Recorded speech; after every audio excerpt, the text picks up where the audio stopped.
Remy's Povey. The celebration lasted until 8 p.m. By the time the last pack members left, I was exhausted. My feet hurt despite the comfortable shoes Eleanor had insisted on, and the Luna pendant felt heavier than it should. Dax drove us home in comfortable silence. His hand rested on my knee, thumb drawing absent circles. "You were incredible today," he said finally. I was terrified. Didn't show. "When Melissa challenged you, I thought," he stopped, jaw tight. "I wanted to shut her down immediately, but you handled it perfectly." Eleanor's coaching paid off. I looked at his profile. David texted during the reception. "The DNA results are in." His hand tightened on my knee. "When does he want to meet?" "Tonight." He said it's urgent. "Then we'll meet him tonight." He glanced at me. "How are you feeling about this? Really?" "I don't know. If the test confirms I'm Remy Moonhaven, everything changes. But if it's negative, I'm back to having no idea who I am." I touched the Luna pendant. "Either way, it's terrifying. Either way, you're still my mate. Still Luna. Nothing changes that." Saturday, 9 p.m. The penthouse. David arrived with Marcus, both looking serious. They spread documents across the dining table. "The results came back from all 3 labs," David began. "They're conclusive. Remy, you're a 99.9% genetic match to Alexander and Catherine Moonhaven." The room tilted. I gripped the edge of the table. "So I'm really her," I whispered. "I'm their daughter." "You are." David pushed forward a photo, a family portrait. A man and woman in their late 40s, both with dark hair, the woman with striking green eyes. "Your parents, Alexander and Catherine Moonhaven." I stared at the photo. My mother had my eyes. My father had my chin, my nose. I could see myself in both of them. "They've been looking for me for 22 years, I said. "They never stopped." Marcus pulled up something on his tablet. "I did some research. They've funded hundreds of searches, offered massive rewards, established foundations for missing children. Finding you has been their life's mission." "Does Silas know?" Dax asked. "Have they been told?" "Silas called Alexander and Catherine the moment the results came through. They're flying here. Tonight. They should arrive around midnight." David looked at me sympathetically. They want to meet you immediately." My breath caught. "Tonight, but I don't know what to say to them." "How to?" "You don't have to say anything," Dax said, his arm sliding around my waist. "They're your parents. They'll just want to see you.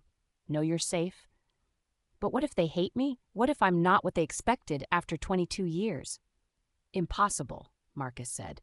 "You're their daughter. Their miracle. Trust me, they're not going to care about anything except having you back."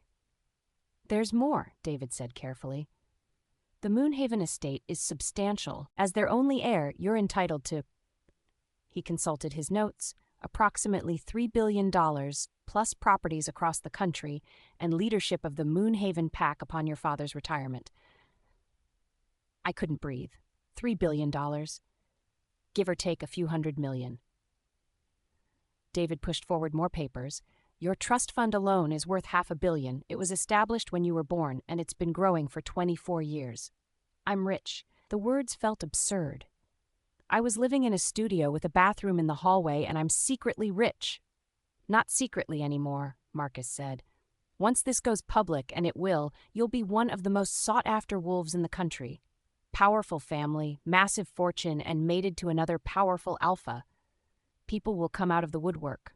Which is why we're increasing security immediately," Dax said. "Marcus, I want a full team. No one gets near Remy without clearance." "Already arranged." Marcus showed us something on his tablet. "I've coordinated with Silas. The Moonhaven pack is sending their best protection detail. Between them and our people, Remy will be the most guarded woman in the city." "This is insane," I said. "Yesterday I was just Dax's mate. Today I'm Luna. And now I'm some billionaire heiress with a target on my back." "You've always had a target on your back," Dax said grimly. "Someone took you 22 years ago. Yep, someone's been orchestrating attacks against you recently. Now we know why. You're worth billions, and you're a threat to whoever wanted you gone." "Do we know who took me?" I asked David. "Not yet, but Silas is investigating. So is Alexander. They have resources we can only dream of." David gathered his papers. "But the priority right now is your safety and meeting your parents." "What do I wear?" The question sounded absurd, but I couldn't help it. "What do you wear to meet the parents who thought you were dead for 22 years?" "Something comfortable." Marcus suggested. They won't care about clothes. They just want to see you. After David and Marcus left, I stood in my closet, staring at my new wardrobe, completely overwhelmed. Dax appeared in the doorway. You're spiraling. I'm meeting my parents in 2 hours, and I have no idea who they are or what they expect, or... He crossed to me, pulling me into his arms. They expect nothing. They just want their daughter back. What if I'm not enough? What if they're disappointed? Remy, he tilted my chin up. You're Luna of the Wolf Pack. You handled a ceremony and a challenge today without breaking. You can handle meeting your parents. That was different. I had Eleanor's training for that. You have me for this. He kissed my forehead. And I'm not leaving your side. If you need me to run interference, make excuses, or just hold your hand, I'm here. Promise? Saturday, 11:45 p.m., we waited in the penthouse living room. I'd changed into simple jeans and a sweater, nothing fancy, just comfortable. Dax sat beside me on the couch, my hand clasped in his. At 11:58 p.m., the doorbell rang. My heart stopped. Dax squeezed my hand. Ready? No, but let's do it anyway. He opened the door. 2 people stood there, the couple from the photograph. Alexander Moonhaven was tall, broad-shouldered with dark hair streaked with gray. Catherine was smaller, elegant, with the same green eyes I saw in the mirror every day. They stared at me. I stared back. Then Catherine made a sound, half sob, half laugh, and rushed forward. Remy? Oh my God, Remy. It's really you. She pulled me into her arms, and I felt something break inside me. She smelled like jasmine and home, and she was crying, and suddenly I was crying too. I'm sorry, she said through her tears. I'm sorry we couldn't protect you. I'm sorry we lost you. I'm sorry. You found me. I managed. You never stopped looking. Alexander approached more cautiously, his eyes wet. May I? I nodded, and he wrapped his arms around both of us. We stood there in Dax's entryway, 3 people who should have been family all along, finally together. When we finally separated, Catherine cupped my face in her hands. Let me look at you. You're so beautiful. You look just like... Her voice broke.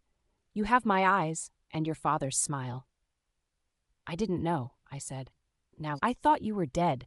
They told me you died in a car accident. We know. Alexander's voice was rough with emotion. Silas explained everything. Someone took you, hid you, made you disappear. His jaw tightened. But we're going to find out who, and they're going to pay. We should sit, Dax said quietly. This is a lot to process. We moved to the living room. Catherine refused to let go of my hand, like she was afraid I'd disappear again. Tell us everything, Alexander said. Your life, your childhood, how you ended up here. We want to know all of it. So I told them the foster care system, being adopted by Aunt Carol, growing up in Crescent Bay Pack, Flynn's rejection, meeting Dax, all of it. Catherine cried through most of it. Alexander's expression grew darker with each detail. Flynn Nash, he said when I mentioned the rejection. The weak alpha who called you oatmeal. You heard about that? We've been researching everything about your life since Silas confirmed your identity. Alexander's eyes flashed with anger. That boy is lucky he's in a different territory, or I'd deal with him personally. I already wanted to deal with him, Dax said, but Remy asked me to let it go. Because he's not worth it, I said. He's weak and pathetic, and he doesn't matter anymore. You're right, Catherine said, squeezing my hand. He doesn't matter. What matters is that you're here. You're safe, and you're home. But I have a home, I said carefully, here, with Dax. I'm Luna of the Wolf Pack now.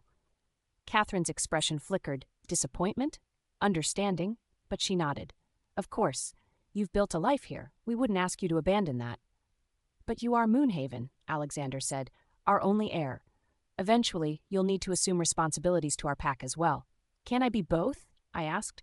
Luna of Wolf Pack and heir to Moonhaven?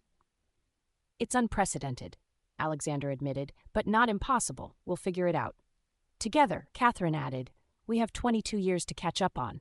We're not going to rush anything or make demands. We just want to know you, be part of your life. And protect you, Alexander said firmly. Silas told us about the threats, the attacks. Someone's been targeting you. We're handling it, Dax said. Now we're handling it together, Alexander corrected. Remy is my daughter. That means she has the full resources of the Moonhaven Pack behind her. Anyone who threatens her threatens us. The 2 alphas stared at each other, and for a moment I worried they'd clash. Then Dax nodded. Agreed. We'll coordinate security and investigation, find whoever took her the first time.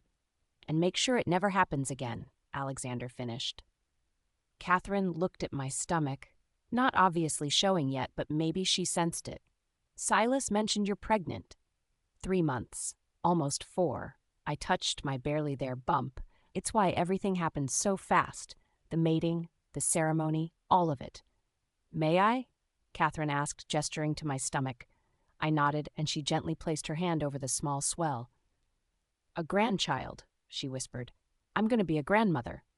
She looked up at me with tears streaming down her face. We missed so much of your life, your first steps, your first words, your graduation, but we get to be here for this, for your baby. You'll be amazing grandparents, I said, surprising myself with how much I meant it. We talked until 2 a.m. They told me about my childhood the first 2 years before I was taken, about how I loved music, how I'd laugh at everything, how I was already showing signs of being a strong wolf. You were going to be powerful, Alexander said. We could sense it even then. Luna bloodline through your mother, Alpha bloodline through me. You were destined for greatness. Someone knew that, Dax said. Someone saw a powerful future heir and wanted to eliminate the threat. Then they failed spectacularly, Catherine said, looking at me with pride. Because you're here, you're strong, and you're exactly who you were meant to be. Finally, reluctantly, they stood to leave. We're staying at the Grand Hotel, Alexander said. Suite 2000. Call us anytime, day or night. We're here for as long as you need us. And Remy? Catherine hugged me tightly. I know this is overwhelming. I know we're strangers who happen to share DNA, but I want you to know I loved you from the moment you were born. I've loved you every day for 22 years, and I'll love you for the rest of my life. After they left, I collapsed on the couch, emotionally exhausted. Dax sat beside me, pulling me into his arms. How are you? I have parents, real parents who love me, who've been looking for me my entire life. I looked up at him. How is this my life? Because you deserve it, all of it. He kissed me softly. Now come to bed. You've had the longest day imaginable. As we lay in bed, his arms around me, I processed everything. I was Remy Moonhaven, heir to billions, daughter of powerful alphas, but I was also Remy Wolfe, Luna, Dax's mate, mother to his child. Somehow I had to figure out how to be both. I woke to sunlight and the smell of coffee. For a moment, I forgot everything. The ceremony, my parents, all of it. Then I saw Dax standing by the window, phone pressed to his ear, his expression dark. I don't care what the media wants, he said coldly. No one speaks to Remy without going through me first. I'm aware of the interest. That's why the answer is no. Fine. Release a standard statement. The Wolfe family is grateful for the well wishes and requests privacy during this time. That's it. He ended the call and turned to find me awake. Morning. How'd you sleep? Like the dead. What's wrong? The story broke. Someone leaked the DNA results. He showed me his phone, the screen filled with headlines. Missing Moonhaven heir found alive, now Luna of Wolfpack. Billionaire heiress was living in poverty, working as waitress. Remy Moonhaven, from foster care to fortune. My stomach sank. How did they find out so fast? Someone in one of the labs, or someone who had access to the results. David's investigating. He sat on the edge of the bed. Your phone's been ringing non-stop. I turned it off. How bad is it? Press camped outside the building, paparazzi trying to bribe security for photos, every news outlet requesting interviews. He took my hand. Welcome to life as the most famous wolf in the country. I don't want to be famous. I want to be normal. You stopped being normal the moment you walked into that bar 3 months ago. But his voice was gentle. We'll handle this. Security's been tripled. No one gets near you without clearance. What about work? The office? You're taking the week off. David, Margaret, and I agreed. You need time to process everything without adding office stress. I can't just hide.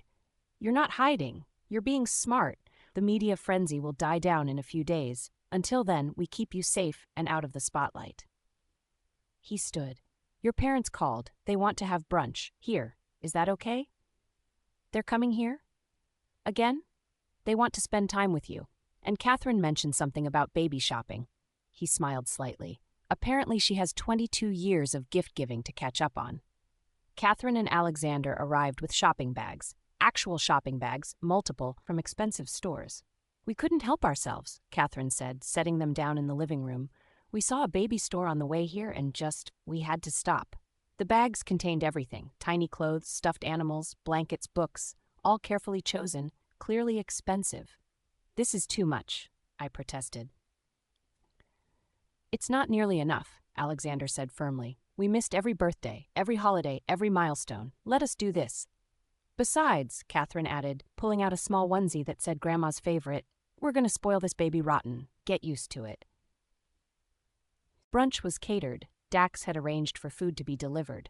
We ate at the dining table, and it felt surreal. My parents, here, in my home.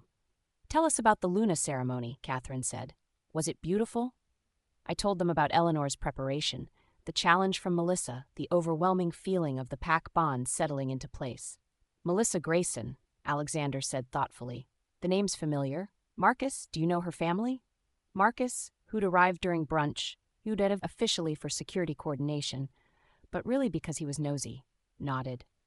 The Graysons have been trying to position themselves as major players in the pack for years.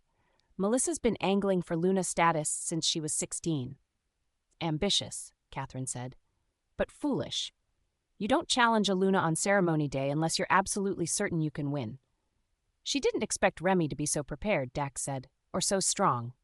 Of course she's strong. She's my daughter. Alexander looked at me with obvious pride. You handled the challenge perfectly, firm but gracious. That's exactly the right tone. Eleanor drilled it into me all week. Eleanor Wolfe is formidable, Catherine said. I met her once years ago. She's probably the best Luna trainer in the region. She's terrifying, I admitted, but effective.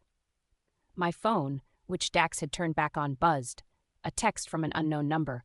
Congratulations on finding your real family. Guess you really did land on your feet, or should I say, on your back. Some of us aren't surprised you trapped not one but two powerful alphas. Bree, still bitter. Another text, different number. Saw the news. The pack is laughing. Poor little Remy was secretly rich all along. Must be nice playing victim while sitting on billions. Flynn, I set the phone down, my hands shaking. What's wrong? Dax asked immediately. Nothing. Just people from my old pack being bitter. I showed him the messages. His expression went dark. Give me their numbers. I'll handle this. Dax, no. These people have been harassing you for weeks. It ends now. He was already typing. David can send cease and desist letters. Or better yet, I'll contact the Crescent Bay Alpha directly. This is pack harassment. The Crescent Bay Alpha is Flynn's father, I said. He won't do anything. Then I will. Alexander's voice was cold. As your father, I have the right to address threats to your well-being. What's the Alpha's name? Gerald Nash, but consider it handled. Alexander pulled out his phone. Gerald Nash and I go back years. He'll listen to me. You don't have to. Yes, I do. You're my daughter. Anyone who threatens you answers to me. He stepped away to make the call. Catherine moved to sit beside me. I know this is overwhelming. The media, the threats, suddenly having parents who want to fight your battles. But Remy, you're not alone anymore. You have Dax, his pack, and now you have us. We're family. Let us help. I'm not used to people helping me. I know, but you need to get used to it. She squeezed my hand. We have resources, connections, and 22 years of pent-up protective instincts. We're going to use all of it to keep you safe. Alexander returned. Gerald will handle Flynn and Bree. He's also issuing a formal apology from Crescent Bay Pack for how they treated you. You got all that in one phone call. I reminded him that you're Moonhaven heir and that harassing you is tantamount to attacking my pack. He saw reason quickly.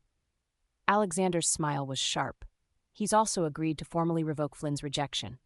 For the record. What does that mean? It means officially, in pack records, you were never rejected. Flynn's claim of finding his true mate is nullified. Your separation is listed as mutual. He paused. It won't erase what happened, but it removes the public shame. My throat tightened. Thank you. You're my daughter. I'll move mountains if that's what it takes. After my parents left, reluctantly, with promises to return tomorrow, I collapsed on the couch. My father is intense, I told Dax. Your father is an alpha who lost his daughter for 22 years. Of course he's intense. Dax sat beside me. How are you handling all this? I don't know. Yesterday I had no family. Today I have parents who want to fight all my battles and grandparents-to-be who bought out an entire baby store. I looked at him. Is this real? Or am I going to wake up and find out it was all a dream? It's real. He pulled me into his arms, and it's permanent. You're not alone anymore. I was never alone. I had you. Now you have more. He kissed the top of my head. Is that okay? It's terrifying. But yes, it's okay. My phone rang. Margaret, I'm calling to tell you that Eleanor wants a family dinner, Wednesday night. Your parents, Dax's grandmother, you two, Marcus and Sarah, and me, because apparently I'm family now. She sounded amused. Fair warning, Eleanor's already competing with Catherine over who gets to plan the baby shower. There's going to be a baby shower? There are going to be multiple baby showers. Eleanor's planning one for the Wolfe Pack.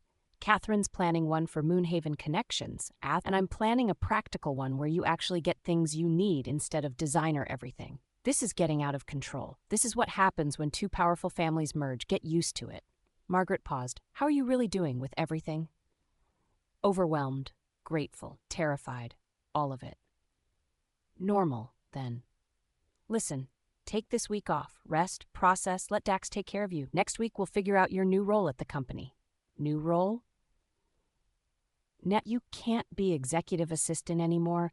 You're Luna and a billionaire heiress. We need to find you something appropriate. David suggested VP of PAC Relations. Eleanor suggested board member. Your father suggested CEO of your own company. My head spun. Can I just be regular Remy for a little while longer? Regular Remy stopped existing the moment you became Luna, but we'll ease you into it. Promise. She paused. For what it's worth, you're handling this better than anyone expected, including yourself. After she hung up, I turned to Dax. VP of PAC Relations? David's idea? It would give you official standing in the company while focusing on PAC diplomacy, something you're actually good at. I don't know anything about PAC diplomacy. You handled Melissa's challenge perfectly. You navigated my grandmother's expectations. You just got your ex-PAC's alpha to apologize through your father's intervention. He smiled. You're better at PAC politics than you think. Or I'm just good at winging it. That too. He pulled me closer. But whatever role you take, whatever responsibilities come with being Moonhaven heir, you're still you. Still the woman who called me a serial killer and made me fall in love with her. Best decision I ever made. Second best. The best was saying yes to making this real. I kissed him, and for a moment everything else faded. The media, the threats, the overwhelming changes, none of it mattered. This was real. We were real. And somehow we'd figure out the rest. I was reading articles about the Moonhaven Pack, trying to understand my heritage, when my phone rang. Unknown number. Against my better judgment, I answered. Remy Moonhaven. The voice was unfamiliar, male with an edge of threat. Or should I say, Remy Wolfe, you have so many names now. Who is this? Someone who knows what you're really worth. $3 billion, give or take. That's a lot of money. My blood went cold. What do you want? Just calling to congratulate you on your good fortune, finding your real parents, becoming Luna, all of it. Must feel like winning the lottery. He paused. But here's the thing about winning the lottery, it makes you a target. People notice. People want a piece of that fortune. If you're threatening me, I'm not threatening, I'm warning. You think you're safe now? Protected by two powerful alphas, surrounded by security? But someone got to you once before, when you were 2 years old, took you right from your parents' estate despite all their money and power. His voice dropped. If they could take you then, what makes you think they can't take you now? Who are you? Someone who knows the truth about what happened 22 years ago, about why you were taken, about who wanted you gone. He laughed softly. Sleep well, Luna. You're going to need your strength for what's coming. He hung up. I sat there, shaking, the phone still pressed to my ear. Dax appeared immediately. What's wrong? You're pale. Someone just called. Threatening me? He said. My voice shook. He said someone took me once and could take me again, that he knows why I was taken. Dax took the phone, checking the number. Marcus, we have a problem. Within minutes, Marcus arrived with a tech specialist. They traced the call, burner phone, untraceable. We're increasing security again, Marcus said. No more unknown numbers get through, all calls screened. He knew about the fortune, about my parents, about everything. I looked at Dax. He knew someone took me before. What if he's right? What if they try again? Then they'll fail. Dax's voice was steel. Because last time, you were 2 years old and unprotected. This time, you're an adult, a Luna, and you have 2 packs guarding you. Anyone who tries to take you will regret it. But as I lay in bed that night, I couldn't shake the caller's words. Someone got to you once before. Who had taken me, and why?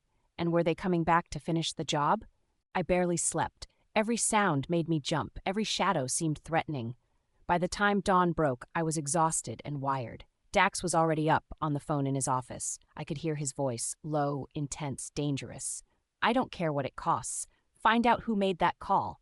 No, Marcus, I want answers today, not next week. Then bring in outside help. Call that investigator from New York, the one who specializes in cold cases.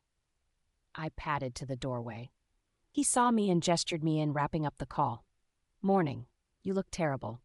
Thanks. You really know how to make a girl feel special. I sank into the chair across from his desk. Did you sleep at all? A few hours. He came around the desk, kneeling in front of me. We're going to find out who's threatening you, I promise. What if it's connected to whoever took me before? What if they've been watching this whole time, waiting? Then they made a mistake by revealing themselves. His eyes were more gold than gray. Predators who announce their presence aren't as dangerous as they think. Unless they're confident they can win. They can't. Not against both our packs. He stood, pulling me up with him.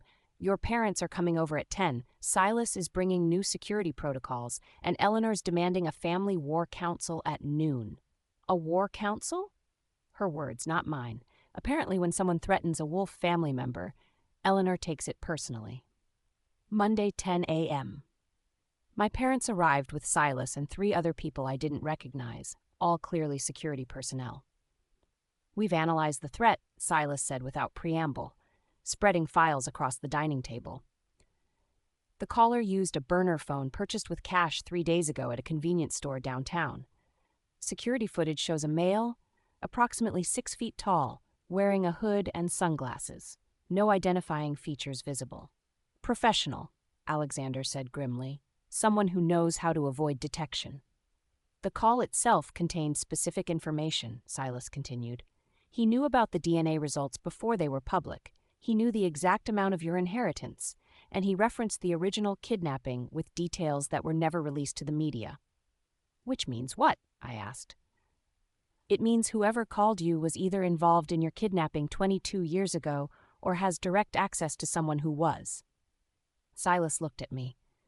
Miss Moonhaven, I need to ask you some difficult questions about your childhood, about Carol Morrison and how you ended up in her care. I told him everything I could remember. Being placed with Aunt Carol at 16, the $50,000 payment, her explanation that it was from a concerned benefactor who wanted me protected. We need to talk to Carol Morrison, Alexander said. She knows something, even if she doesn't realize it. She's in Crescent Bay, I said. She sided with Flynn during the rejection. We haven't spoken since. Then we'll make her speak. Alexander's voice was cold. Silas, arrange it, today. There's another issue, Catherine said quietly. She'd been silent until now, her hand gripping mine tightly. The timing of this threat, it came right after the DNA results went public. Whoever called wants Remy scared. They want her off balance. Why? I asked. Because scared people make mistakes. They panic, they run, they become vulnerable. Catherine looked at me. Whoever took you before failed. You survived, you thrived, you became powerful despite their efforts. Now they're trying to destabilize you psychologically. It's working, I admitted. I'm terrified. Good. Use that fear. Turn it into fuel. Catherine's voice was firm. You're not the helpless child they took anymore. You're Luna. You're our daughter, and you're about to become a mother yourself. That makes you dangerous, not vulnerable. Your mother's right, Dax said. Fear is natural, but letting it control you gives them power. Before I could respond, Margaret arrived with Eleanor. Both looked ready for battle. Where's the threat analysis? Eleanor demanded immediately. Silas handed her the file. She read it in silence, her expression growing darker. This is personal, she said finally. Not random. Someone with a grudge. Against who? Marcus asked. Remy specifically? The Moonhavens? Our pack? All of the above. Eleanor set down the file. Think about it. 22 years ago, someone took the Moonhaven heir, but they didn't kill her. They hid her. Why? Because they wanted her erased, not dead. They wanted her lost, forgotten, powerless. But I wasn't powerless, I said slowly. I survived, and now I'm mated to another powerful alpha. I'm Luna, and I've reclaimed my heritage. I'm everything they tried to prevent. Exactly. You're their worst nightmare. Eleanor looked at Alexander. Who benefited from Remy's disappearance? Who gained power when the Moonhaven line was broken? Alexander's expression went cold. My brother, Marcus Moonhaven. The room went silent. Your brother? I repeated. I have an uncle? You did. He died 10 years ago. Heart attack. Alexander's jaw tightened, but before he died he was next in line after you. When you disappeared, he became heir. Did he take me? The thought made me sick. I don't know. We investigated him at the time, but found no proof. He claimed grief, shock, innocence. Alexander's hands clenched. But Marcus always resented me. Resented that I was older, that I would inherit, that I had everything he wanted. If he's dead, who called me? I asked. His son. Your cousin. Alexander pulled up a photo on his phone. Damien Moonhaven. He's 30 now, living in Europe. He inherited Marcus's fortune and holdings. But not the pack. That stayed with me when Marcus died. I stared at the photo. Damien had the Moonhaven features. Dark hair, strong jaw, but his eyes were cold. If Remy had stayed missing, what would happen to the Moonhaven pack? Dax asked. Upon my death, it would pass to the next eligible heir, which is now Damien, since Marcus is dead and Remy was presumed dead. Alexander looked at me. But now that you're back, you're the rightful heir. Damien loses everything. $3 billion, I whispered. That's what he loses if I live. More than that, his power, status, legacy, everything he thought would be his. Catherine's voice shook. If he's the one threatening you, then he's desperate, and desperate people are dangerous. Silas was already on his phone. I'm pulling Damien's travel records, financial transactions, everything. If he's in the country, we'll find him.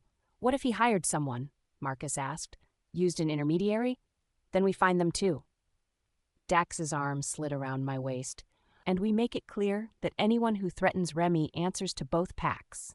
Permanently. Monday, 12:30 p.m., Crescent Bay Pack territory. Silas arranged for Carol Morrison to meet us at a neutral location, a coffee shop on the edge of Crescent Bay territory. She arrived looking nervous, her eyes darting between me and my parents. Remy. I didn't expect. She stopped. You look good, healthy. Cut the pleasantries. Alexander said coldly. We need information about the person who paid you to take Remy. Carol paled. I don't know what. Don't lie. We know about the $50,000. We know someone arranged for Remy to be placed with you when she was 16. Alexander leaned forward. What we don't know is who, and you're going to tell us.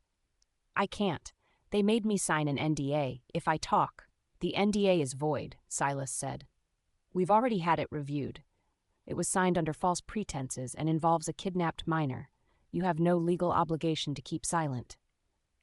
Carol looked at me, and I saw guilt in her eyes. I didn't know she was kidnapped. I swear, they told me she was an orphan, that she needed a safe home, that they were protecting her from something. From what? I asked. They never said, just that powerful people wanted her, and if she stayed hidden, she'd be safe.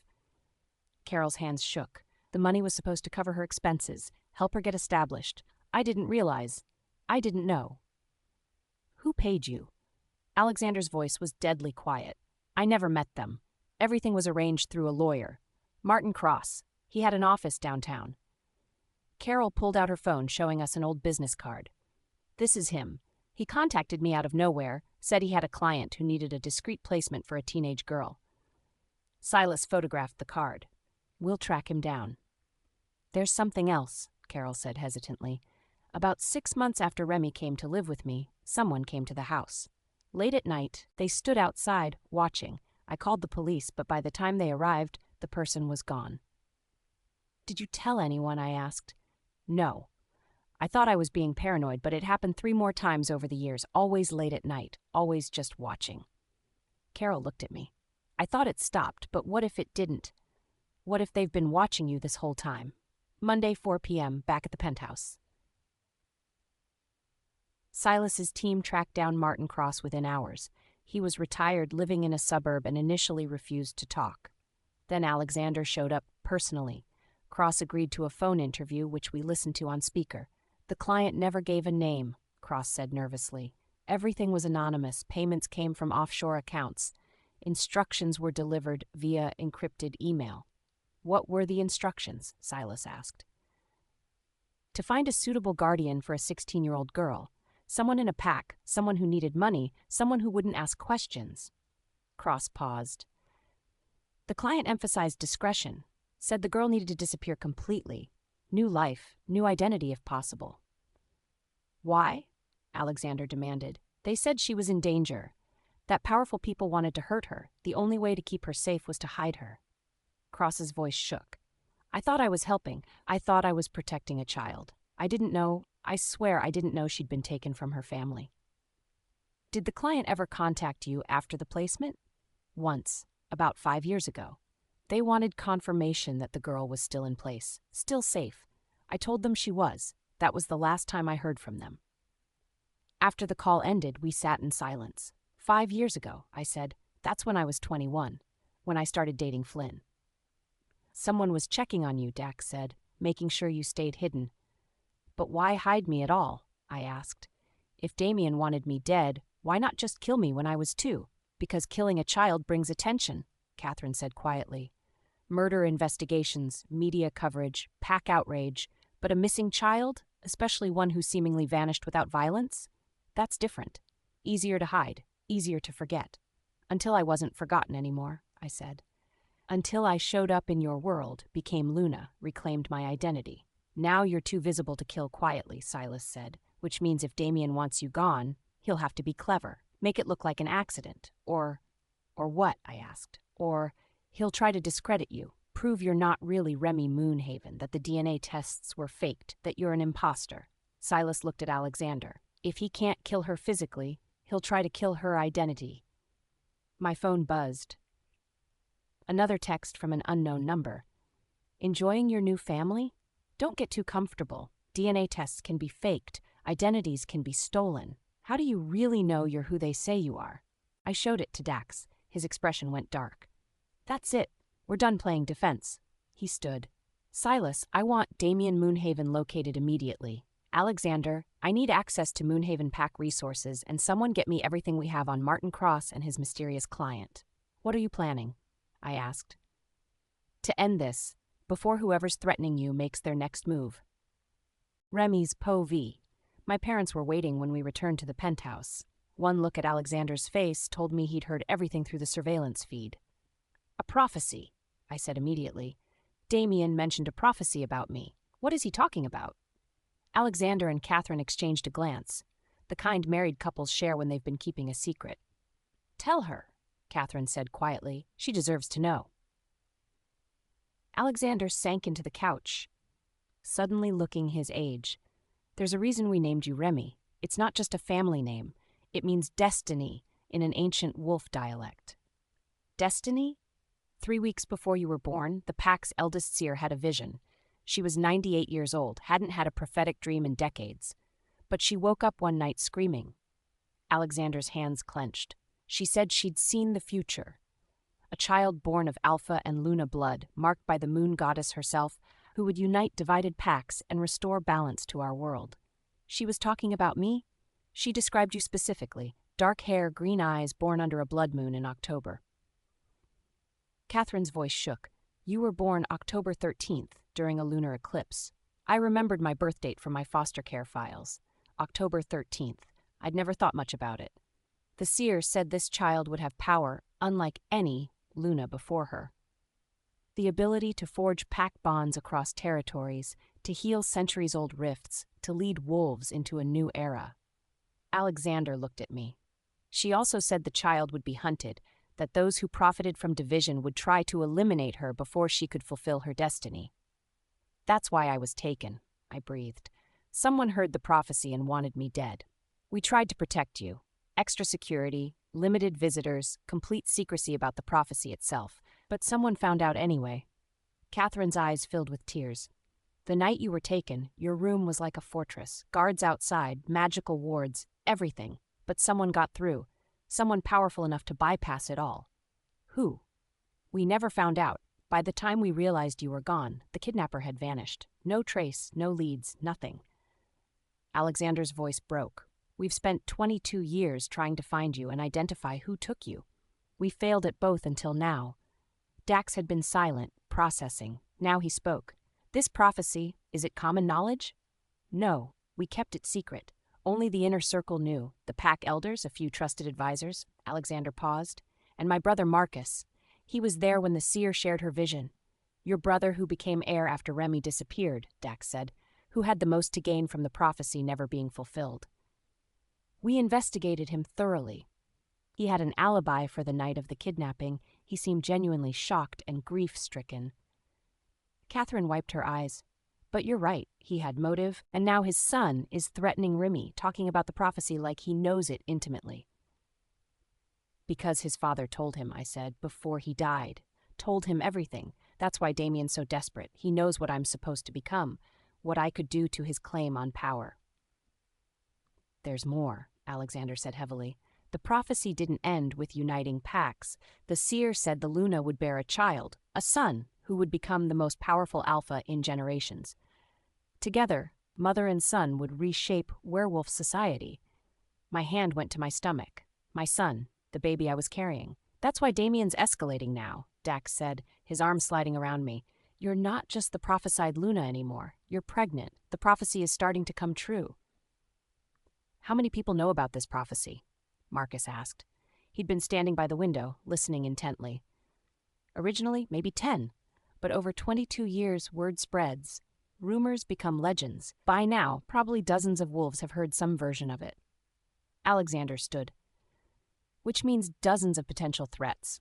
Anyone who benefits from the current power structure, anyone who fears change. We need to know exactly who heard the original prophecy, Dax said, every name. Then we cross-reference with who had access to your home the night Remy was taken. I'll get the list, Silas said from the doorway. He'd arrived during the conversation. But Alpha Moonhaven, you should know, the seer who made the prophecy. She died 3 days after Remy was taken. The room went cold. How? Catherine asked. Official cause was old age. She was 98. It wasn't suspicious at the time. Silas pulled out his tablet. But I've been reviewing the case files. Her death was sudden. No warning, no prior illness. One day she was fine, the next she was gone. Someone killed her, I said, to keep her from saying more about the prophecy. Or to keep her from identifying who took you, Dax added. If she was genuinely prophetic, she might have seen who was responsible. Can seers do that? I asked. See present events, not just future ones? The powerful ones can, Eleanor said. She'd arrived with Margaret, both looking grim. I knew Seer Moira. She was extraordinary. If she focused on a question, she could see past, present, and future. Then someone murdered a 98-year-old seer to cover their tracks. Marcus said, that's not just desperate, that's evil. My phone buzzed. Another text from Damien. Enjoyed our chat. But you're missing the point. The prophecy isn't about you being powerful. It's about you being dangerous. To everyone, including yourself. Sweet dreams, cousin. I showed the text to the group.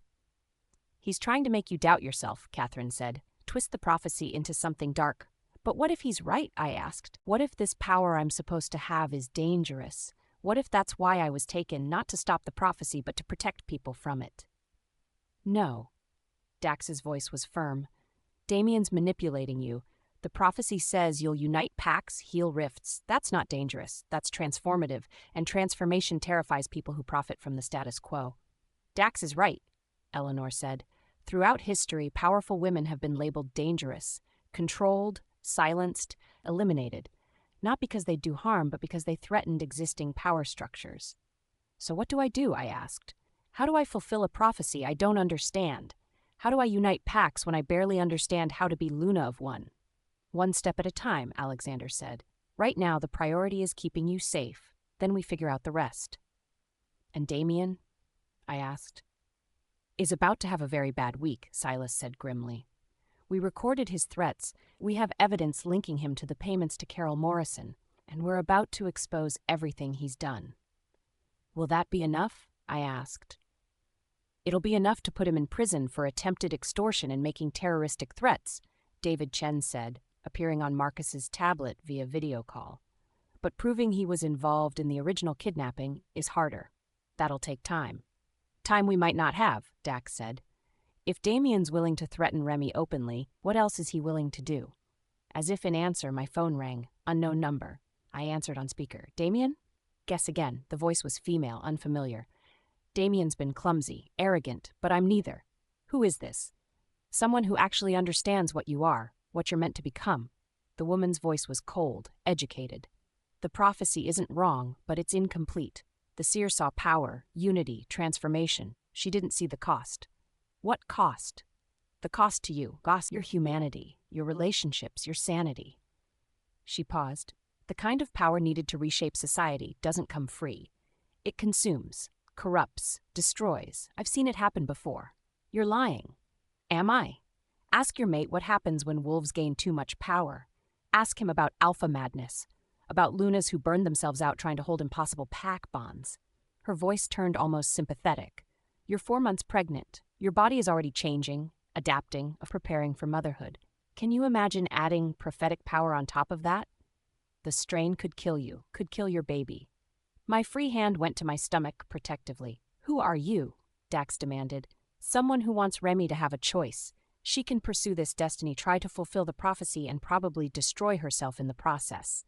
Or she can walk away, live a normal life, be happy. The woman's voice softened.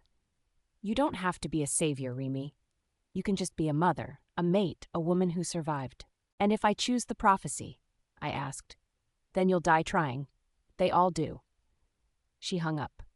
Silence filled the room. She's wrong, Catherine said, but her voice wavered.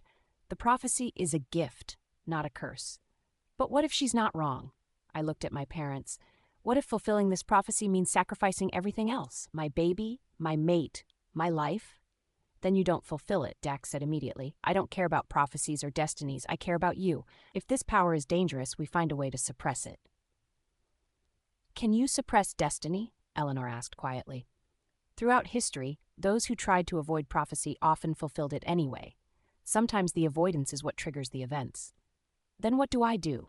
My voice cracked. I can't risk my baby, but I can't hide from what I'm supposed to be either. You don't have to decide tonight, Alexander said. Right now, we focus on the immediate threat, Damien and whoever that woman was. Then we figure out the rest. But as everyone discussed security protocols and investigation strategies, I couldn't shake the woman's words. You can just be a mother, a mate, a woman who survived. That sounded so simple, so safe. But was it really a choice? Or had my fate been sealed the moment I was born under that blood moon? Thursday, 2 a.m. I woke to find Dax's side of the bed empty. I found him in his office, surrounded by old books, the kind with leather bindings and yellowed pages. What are you doing? I asked from the doorway. Research, on Luna power and prophecies. He looked up, exhausted, trying to find something, anything that tells us what to expect. Have you found anything? Maybe. He gestured to an open book. This is a history of powerful Lunas throughout the centuries. Most of them did die young, but not all laxif. The ones who survived had one thing in common. They had strong alphas who helped them channel and control their power. Like you? I hope so. He pulled me into his lap. I'm not letting this prophecy take you from me. I don't care what it says. We'll find a way to make it work. What if we can't? Then we rewrite destiny. His arms tightened around me. You're mine, Remy. The prophecy doesn't get to change that. I leaned into him, drawing comfort from his certainty, but in the back of my mind, the woman's words echoed. You can just be a mother, a mate, a woman who survived. Could I really choose that? Or was I always meant for something more? Something dangerous, something that might cost me everything. Thursday morning brought an unexpected visitor. I was eating breakfast. Dax's stress baking had produced blueberry scones this time, when Margaret called. You have a visitor in the lobby. She won't give her name, but she says she's the one who called you last night. Margaret's voice was cautious. Security's with her. Should I send her up? I looked at Dax. He was already on his phone, alerting Marcus and Silas. Send her up, I said, but keep security close. 5 minutes later, a woman stepped off the elevator. She was in her 50s, elegant in a tailored gray suit, with silver streaks in her dark hair and sharp, intelligent eyes. She looked familiar, but I couldn't place why. Remy Moonhaven, she said, studying me. You look like your mother, but you have your father's presence. Who are you? Dr. Evelyn Cross. I was the Moonhaven Pack's head healer when you were born. She moved into the living room without invitation, eyeing Dax warily. Alpha Wolfe, I've heard much about you. Dr. Cross. Dax's voice was cold. You threatened my mate last night. I warned her. There's a difference. Evelyn sat on the couch. May I have tea? This conversation will take time. Despite my better judgment, I made tea. When I returned, Silas had arrived with 2 security guards. Talk, Silas said, and explain why I shouldn't arrest you for making threats, because I'm trying to save her life. Evelyn accepted the tea with a nod of thanks. 22 years ago, I was present when Seer Moira gave her prophecy about Remy. I was also there when Remy was born. You were the attending healer? Catherine asked. She and Alexander had arrived minutes after Evelyn, both looking tense. I delivered Remy myself. I was the first person to hold her after Catherine. Evelyn's expression softened slightly. She was extraordinary even then. The power radiating from her, I'd never felt anything like it in a newborn. What kind of power? I asked. Luna power, magnified 100-fold. The ability to sense pack bonds, to forge connections, to influence wolf nature itself. Evelyn set down her tea. Most Lunas develop these abilities gradually over years. But you had them from birth. It was terrifying? Catherine's voice was sharp.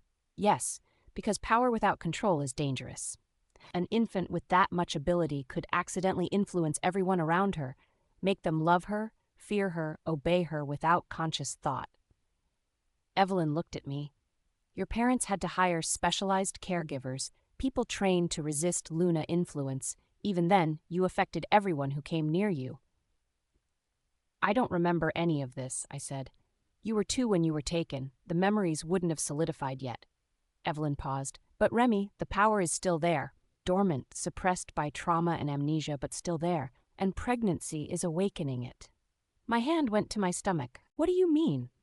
Pregnancy floods your body with hormones, triggers ancient wolf instincts, strengthens pack bonds. For a normal Luna, it might increase her empathy or intuition. Evelyn leaned forward. For you, it's like throwing gasoline on a fire. That power you were born with is waking up. Soon, you won't be able to control it. That's why I've been feeling strange, I said slowly. Like I can sense emotions, feel the pack bond more intensely. It's only going to get stronger. By your 3rd trimester, you'll be able to influence anyone within a mile radius, alphas included. Evelyn looked at Dax. Even him, even if he doesn't want you to. Dax's expression darkened. You're saying she could control me? Not control. Influence. Make you feel what she feels, want what she wants. It wouldn't be conscious. She won't even realize she's doing it. But yes, her power could override your alpha will. That's not possible, like Alexander protested. No Luna is that powerful. No Luna except the one from the prophecy. Evelyn pulled out an old journal, leather-bound, pages yellowed with age. This belonged to Seer Moira. She gave it to me the day before she died, made me promise to give it to Remy if she was ever found. She handed me the journal. I opened it with shaking hands. The first page was dated 24 years ago. Moira's handwriting was spidery but clear. I have seen the child who will change everything. Born of Alpha and Luna, marked by the moon goddess, bearing power that should not exist in one wolf. She will unite packs, yes, but at what cost? The power will consume her if she's not careful, will drive those around her to madness with devotion or fear. She needs guidance, control, or she'll become exactly what her enemies fear, a tyrant who can bend any wolf to her will. My throat went tight. She thought I'd become a tyrant. She thought you could, if the power went unchecked. Evelyn gestured to the journal. Keep reading. She left instructions. I flipped through the pages. Most were prophecies about other people, other events, but there were sections marked with red ink, all about me. The child must learn control before the power manifests fully. Must understand that influence is not leadership, that true unity comes from choice, not compulsion. If she wields power like a weapon, she'll create slaves, not followers. But if she learns to channel it, to use it with wisdom and restraint, she could heal wounds that have festered for centuries. She believed in you, Evelyn said quietly, but she also warned that the path would be difficult, painful, that you'd be tempted to use your power to make things easier, to force people to follow you. I would never. You say that now, but when your child is threatened, when your mate is in danger, when you have the power to simply make everyone obey, to eliminate all threats with a thought. Evelyn's eyes were sad. That's when Luna power becomes Luna madness. That's when the prophecy turns from blessing to curse. This is why you called last night, I said. You wanted to scare me away from the prophecy. I wanted you to understand what you're dealing with, the responsibility that comes with that power. Evelyn stood. I'm not your enemy, Remy. I delivered you, I loved you, and I mourned you when you were taken. I'm trying to help. By telling her she's dangerous, Dax's voice was sharp. By telling her the truth, she is dangerous, not maliciously, but inherently. Power this great requires extraordinary control. One mistake could devastate hundreds of lives. Then teach her, Catherine said suddenly. If you know so much about Luna power, if Moira trusted you, teach Remy how to control it. Evelyn looked surprised. You want me to train her? We don't have anyone else who understands this, and according to you, the power is already awakening. Catherine moved to stand beside me. My daughter deserves a chance to fulfill the prophecy safely. Will you help her? Evelyn studied me for a long moment. Training will be difficult, painful. You'll have to confront your deepest fears, your worst impulses. You'll have to learn to control instincts that are stronger than rational thought. I can do it, I said. I have to. For my baby, for Dax, for everyone depending on me. Then we start today. Evelyn pulled out her phone. I'll need access to a secure training space, somewhere you can practice without accidentally influencing half the city. The PAC meeting hall, Silas suggested. It's warded against power leakage. We use it for alpha training. Perfect. We'll start at 2 p.m. Evelyn looked at me. Eat a big lunch. Training will exhaust you, and clear your schedule. We'll need several hours daily for the next few weeks. I have Luna responsibilities, I started. Which you can't fulfill if you accidentally enthrall your entire pack. Evelyn's voice was firm. Training comes first. Everything else is secondary. After she left, I sank onto the couch, overwhelmed. This is insane, I said.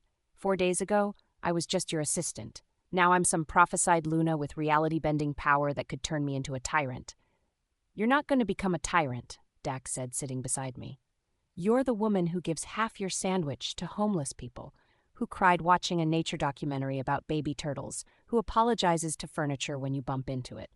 That's different. It's exactly the same. Your nature isn't cruel or controlling.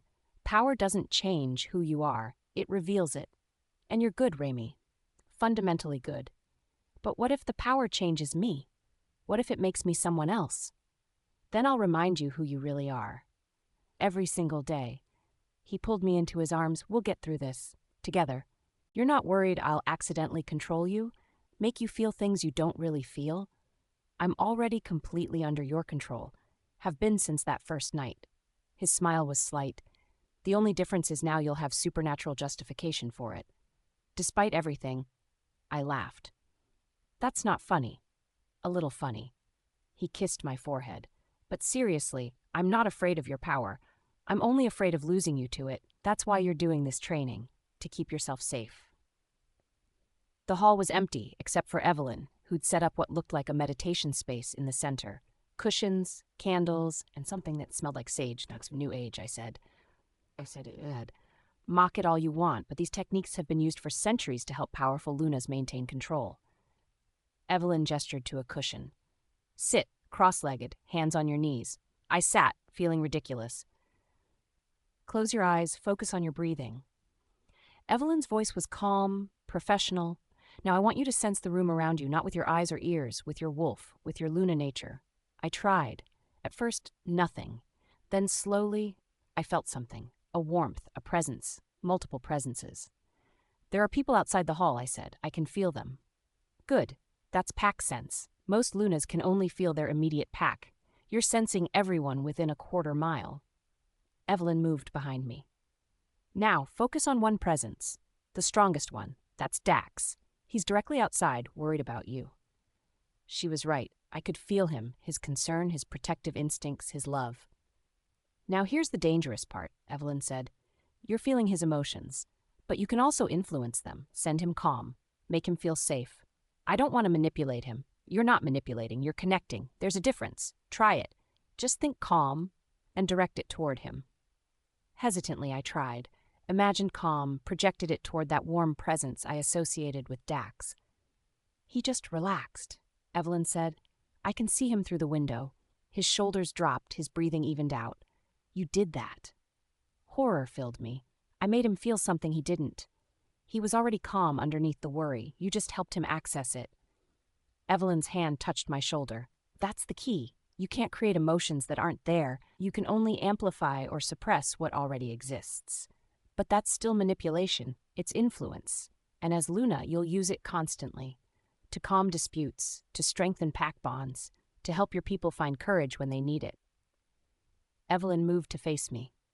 The question isn't whether you'll use your power. It's whether you'll use it wisely, with consent, with respect for free will. We practiced for 3 hours, sensing emotions, learning to distinguish between mine and others, practicing the gentlest possible influence. By the end, I was exhausted and my head pounded. That's enough for today, Evelyn said.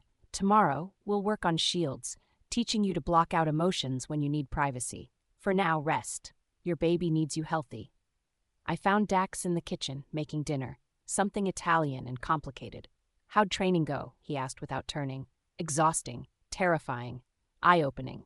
I leaned against the counter. Did you feel it? Earlier when I sent you calm? I felt something.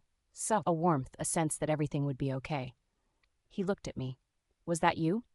Yes, I'm sorry. Don't apologize. It was nice, like you were there with me even though you were in the hall. He set down his knife. Did it work both ways? Could you feel what I was feeling? Yes. You were worried, protective, and I hesitated. Proud. You were proud of me. Always. He pulled me close. This power you have, it doesn't scare me. You know why? Why? Because I know you. I know you'll only use it to help people, never to hurt them. That's who you are, power or no power. I buried my face in his chest. What if I'm not that person? What if the prophecy is wrong and Damien's right? Friday morning started with unexpected news. They arrested Damien, Marcus said over the phone. Dax had it on speaker while we ate breakfast. 2 hours ago, at his apartment. He tried to run. On what charges? Dax asked. Extortion, terroristic threats, and conspiracy to commit kidnapping. The DA's building a case for the original abduction, but that'll take time. For now, they have enough to hold him without bail. Relief flooded through me. He can't threaten me from jail. Don't celebrate yet, Silas's voice cut in. He was on the call too. Damien's not stupid. He had contingency plans. We found evidence in his apartment that he hired at least 2 other people. We have one in custody, but the other is still at large. Who? I asked. The woman, Dr. Evelyn Cross. My stomach dropped. What? We found communications between Damien and someone using Cross's credentials. Encrypted messages, payment records. She's been working with him from the beginning. That's impossible. She's training me. She's manipulating you, Silas said firmly. Getting close, gaining your trust, learning about your power so Damien knows exactly how to neutralize you. Or kill you, Marcus added grimly. The messages discuss eliminating the asset before awakening is complete. Asset being you. I looked at Dax. His expression was stone. Where is Cross now? We don't know. She didn't show up at her hotel this morning. Her phone's off. She's vanished. She's supposed to be here at 2 for my training session, I said numbly. Cancel it. Now. And Remy? Silas's voice was urgent. Everything she told you yesterday, about your power, about the prophecy, we need to assume it's lies, designed to make you afraid of yourself. After they hung up, I sat in silence. I believed her, I whispered. She seemed so genuine. She had Moira's journal, which could have been stolen or forged. Dax was already texting security. We're locking down the building. No one in or out without clearance. But what if she was telling the truth about the power, about what I could become? Then we find another expert, someone we can actually trust. He pulled me into his arms. But Remy, think about what she said, that you're dangerous, that fulfilling the prophecy could kill you, that you should just walk away and live a normal life. So? So that benefits Damien. If you're too scared to embrace your power, you're not a threat. You're just a woman with a claim to his inheritance. Dax tilted my chin up. She was neutralizing you without violence. making you doubt yourself so thoroughly that you'd give up. And the training? Teaching me to sense emotions? Probably real, but framed in a way to make you terrified of your abilities instead of confident in them. His jaw tightened. She played us. Played me. I let her in because she seemed knowledgeable. We both did. I pulled back. What do we do now? We find someone else who understands Luna power, someone with no connection to Damien or the Moonhaven situation.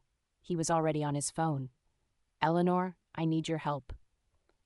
Friday, 11 a.m.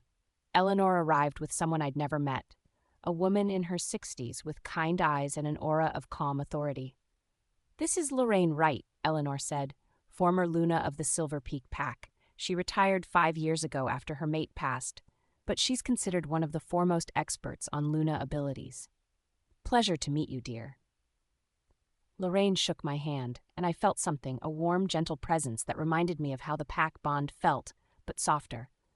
Eleanor's told me about your situation, the prophecy, the power awakening, all of it. Can you help me? I asked. I can try, but first I need to assess what we're actually dealing with. She gestured to the couch. Sit with me. Let me sense your Luna nature. I sat. She took my hands, closed her eyes, and went still. For a long moment, nothing. Then she gasped. Moon goddess, she breathed. Eleanor wasn't exaggerating. I've never felt anything like this. Is it bad? I asked nervously. It's extraordinary. Lorraine opened her eyes, and they were filled with wonder. Your Luna power is like comparing a candle to the sun. Most Lunas can sense and gently influence their immediate pack. You could influence hundreds by maybe thousands, and the pregnancy is amplifying it exponentially. Dr. Cross said the same thing. She wasn't lying about that, at least. Lorraine released my hands. But here's what she didn't tell you, or deliberately misrepresented. This power isn't inherently dangerous. It's only dangerous if used recklessly. How do I not use it recklessly when I don't even know how to control it? By learning to build shields, mental barriers that keep your influence contained until you consciously choose to use it. Lorraine smiled. It's like learning to walk. Right now, your power is stumbling around, affecting people accidentally. We need to teach it to move with purpose. How long will that take? Weeks, possibly months. But we'll start today, and I'll give you exercises to practice daily. She looked at Dax. Alpha Wolfe, I'll need your cooperation. As her mate, you're the most vulnerable to her influence. Vulnerable how? He asked. Mate bonds amplify Luna power. She could accidentally make you feel what she's feeling, want what she wants, believe what she believes. Not through malice, through connection. Lorraine's expression was serious. If she's afraid, you'll feel compelled to protect her beyond reason. If she's angry, you might rage without cause. The bond makes you an extension of her emotional state.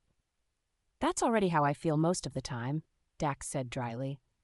Now imagine it magnified 100-fold. Imagine being unable to distinguish between your feelings and hers. That's what will happen if she doesn't learn control. Dax looked at me. Then we learned control. Friday, 2 p.m. Pack Meeting Hall. Lorraine's approach was completely different from Evelyn's. Instead of making me sense everyone around me, she taught me to pull inward, to build a mental wall between myself and others. Imagine a glass barrier, she said. Clear, strong, separating your emotions from everyone else's. You can see them, but you're not drowning in them. I tried. It was harder than it sounded.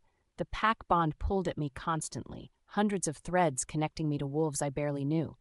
Don't fight it, Lorraine coached. Just redirect it. Let the bonds exist, but keep them at arm's length. After an hour, I managed something. A fragile shield that kept the overwhelming press of emotions at bay. Good, Lorraine said. Now maintain it while I test you. She had Dax enter the hall. Immediately, the shield wobbled. His presence was too strong, too familiar. My Luna nature wanted to connect, to intertwine with him. Hold it, Lorraine said firmly. Don't let the bond overwhelm you. I gritted my teeth and held on. The shield held, barely. Now he's going to project strong emotion at you. Anger, fear, something intense. Your job is to sense it but not absorb it. Dax closed his eyes, and suddenly I felt it. Rage. Pure, violent alpha fury directed at some imagined threat.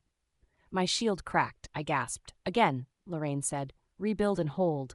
We practiced for 3 hours. By the end, I could maintain the shield even when Dax projected intense emotions. But I was exhausted, my head pounded, and my stomach roiled with nausea. "That's enough for today," Lorraine said. "Your body needs rest. The baby needs rest." "Is the baby okay?" I asked, suddenly worried. "The training, the stress. The baby's fine. Strong heartbeat, healthy growth." Lorraine smiled. "But pregnancy and power awakening are both taxing. You need to balance training with self-care." Friday, 7 p.m., the penthouse. I was lying on the couch, exhausted, when my phone rang. Unknown number. I almost didn't answer, but something made me. "Remy." Evelyn's voice. "I heard they arrested Damien." "Where are you?" "Somewhere safe. Listen to me carefully. The police have it wrong. I wasn't working with Damien. I was investigating him." "Sure you were." "I was. I infiltrated his operation, gained his trust, fed him false information about you. Everything I told him about your power was designed to make him underestimate you." She paused. "But I couldn't blow my cover by telling you the truth. I needed him to think I was genuinely helping him." "Why should I believe you?" "Because the communications Silas found. They're real. But read them carefully. I never agreed to hurt you. I stalled, misdirected, fed him information that would make him hesitate." Her voice was urgent. "I've been protecting you, Remy, from the shadows, just like I protected you when you were born. You said my power was dangerous, that I could become a tyrant. I said it could be dangerous if misused. That's not the same thing." She sighed. "I was trying to prepare you for the responsibility, make you take your power seriously, but I never said you shouldn't embrace it." "Then why did you run?" "Because Damien has a second plan, a contingency if he was arrested. And it activates tonight." My blood went cold. "What plan?" "He hired someone to kidnap you, a professional who's been watching the building for days. They're going to strike when you're most vulnerable." She paused. "I ran to track them down, to stop them before they reach you." "Where are they?" "I don't know yet. But, Remy, you need to increase security. Now. Don't leave the penthouse. Don't trust anyone you don't know personally." "How do I know this isn't another manipulation?" "You don't. You have to trust your instincts." Her voice softened. "I delivered you, Remy. I held you when you were minutes old. I've spent 22 years mourning the child who was stolen. I would never hurt you, but I understand if you don't believe me." She hung up. I sat there, staring at the phone, mind racing. Was she telling the truth? Or was this another layer of manipulation? "Dax," I called. He appeared immediately. "What's wrong?" I explained the call. His expression grew darker with each word. "She's right about one thing. We need to increase security." He was already texting. "Marcus is sending a team. No one gets within 100 feet of this building. But what if she's telling the truth about the kidnapping attempt? Then we'll be ready." His arm slid around my waist. "And if she's lying, we're protected anyway. Either way, you're not leaving my sight." Friday, 11 p.m. I couldn't sleep. Every sound made me jump. Dax had increased security to the point where armed guards patrolled the hallway outside our door. "This is insane," I said, staring at the ceiling. "A week ago I was just your assistant. Now I have prophecies and powers, and people trying to kidnap me." "Welcome to being Luna," Dax said from beside me. "It's always complicated. Does it get easier? No, but you get stronger." He pulled me close. "And you're already stronger than you realize." "I don't feel strong. I feel terrified and overwhelmed and—" My phone buzzed. Text from an unknown number. "They're coming. North stairwell. 3 men armed. Get out now." Evelyn. Before I could react, the lights went out. Emergency lighting kicked in immediately, dim red bulbs that cast everything in shadow. "Stay behind me," Dax ordered, already moving toward the door. Then we heard it. Gunshots, shouting, the guards in the hallway. Someone was breaching the building. And they were coming for me. The gunshots were getting closer. Dax shoved me toward the bedroom. "Closet. Now." "There's a panic room behind the back wall." "I'm not hiding while you." "You're pregnant with my child. You're hiding." His eyes flashed gold. "That's not a request." More gunshots. Closer. The guards were fighting, but whoever was attacking had come prepared. I ran to the closet. Dax followed, pressing a hidden panel. The back wall slid open, revealing a small, reinforced room, maybe 8 by 8 feet, with a phone, first aid kit, and what looked like weapons. "Get in. Lock it from inside. Don't open it for anyone except me or Marcus." He kissed me hard, fast. "I love you. Dax." Go. Go. He pushed me inside and the door slid shut. I heard the lock engage, then nothing but my own panicked breathing and the distant sounds of combat. The panic room had a security monitor. I could see multiple camera feeds, the hallway, the living room, the elevator bank.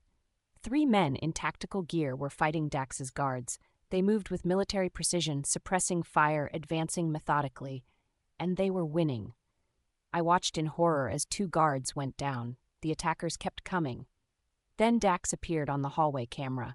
No longer human, his wolf was too close to the surface. His eyes were pure gold, his movements predatory. He hit the first attacker like a freight train. The man went down, not getting up. The second attacker fired. Dax dodged impossibly fast, closing the distance. Another takedown. The third attacker was smarter. He retreated, speaking into a comm unit, calling for backup. More movement on the elevator camera. 4 more attackers stepping out. These ones had heavier weapons. Oh God, I whispered. Dax was outnumbered 7-1. Even an alpha couldn't survive those odds. I grabbed the phone in the panic room, dialed Marcus. I'm 2 minutes out, he said immediately. Stay in the panic room. Dax will... He's fighting 7 armed men. He needs help now. Reinforcements are coming. Just... The line went dead. They'd cut the phone lines. I was trapped in a box, watching through cameras as Dax fought for his life, and I was completely helpless. Friday, 11:15 p.m. Dax was holding them off. Barely. His wolf instincts made him faster, stronger, more dangerous than any human. But he was bleeding from multiple wounds, and there were too many of them. Then something unexpected happened.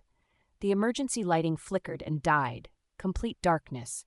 The attackers had night vision. I could see their goggles glowing on the security feed. They moved forward confidently. But Dax didn't need night vision. His wolf could sense them, smell them, hear their heartbeats. I watched him move through the darkness like a ghost. Silent. Deadly. Taking them down one by one. Within 2 minutes, 4 of the 7 were unconscious. The remaining 3 retreated to the elevator, regrouping. Then the elevator opened again. But it wasn't more attackers, it was Evelyn Cross. She stepped out, hands raised, no weapons visible. Stand down, she called to the attackers. It's over. The police are 30 seconds away. We have our orders, one attacker said. Your orders came from a man who's currently in custody.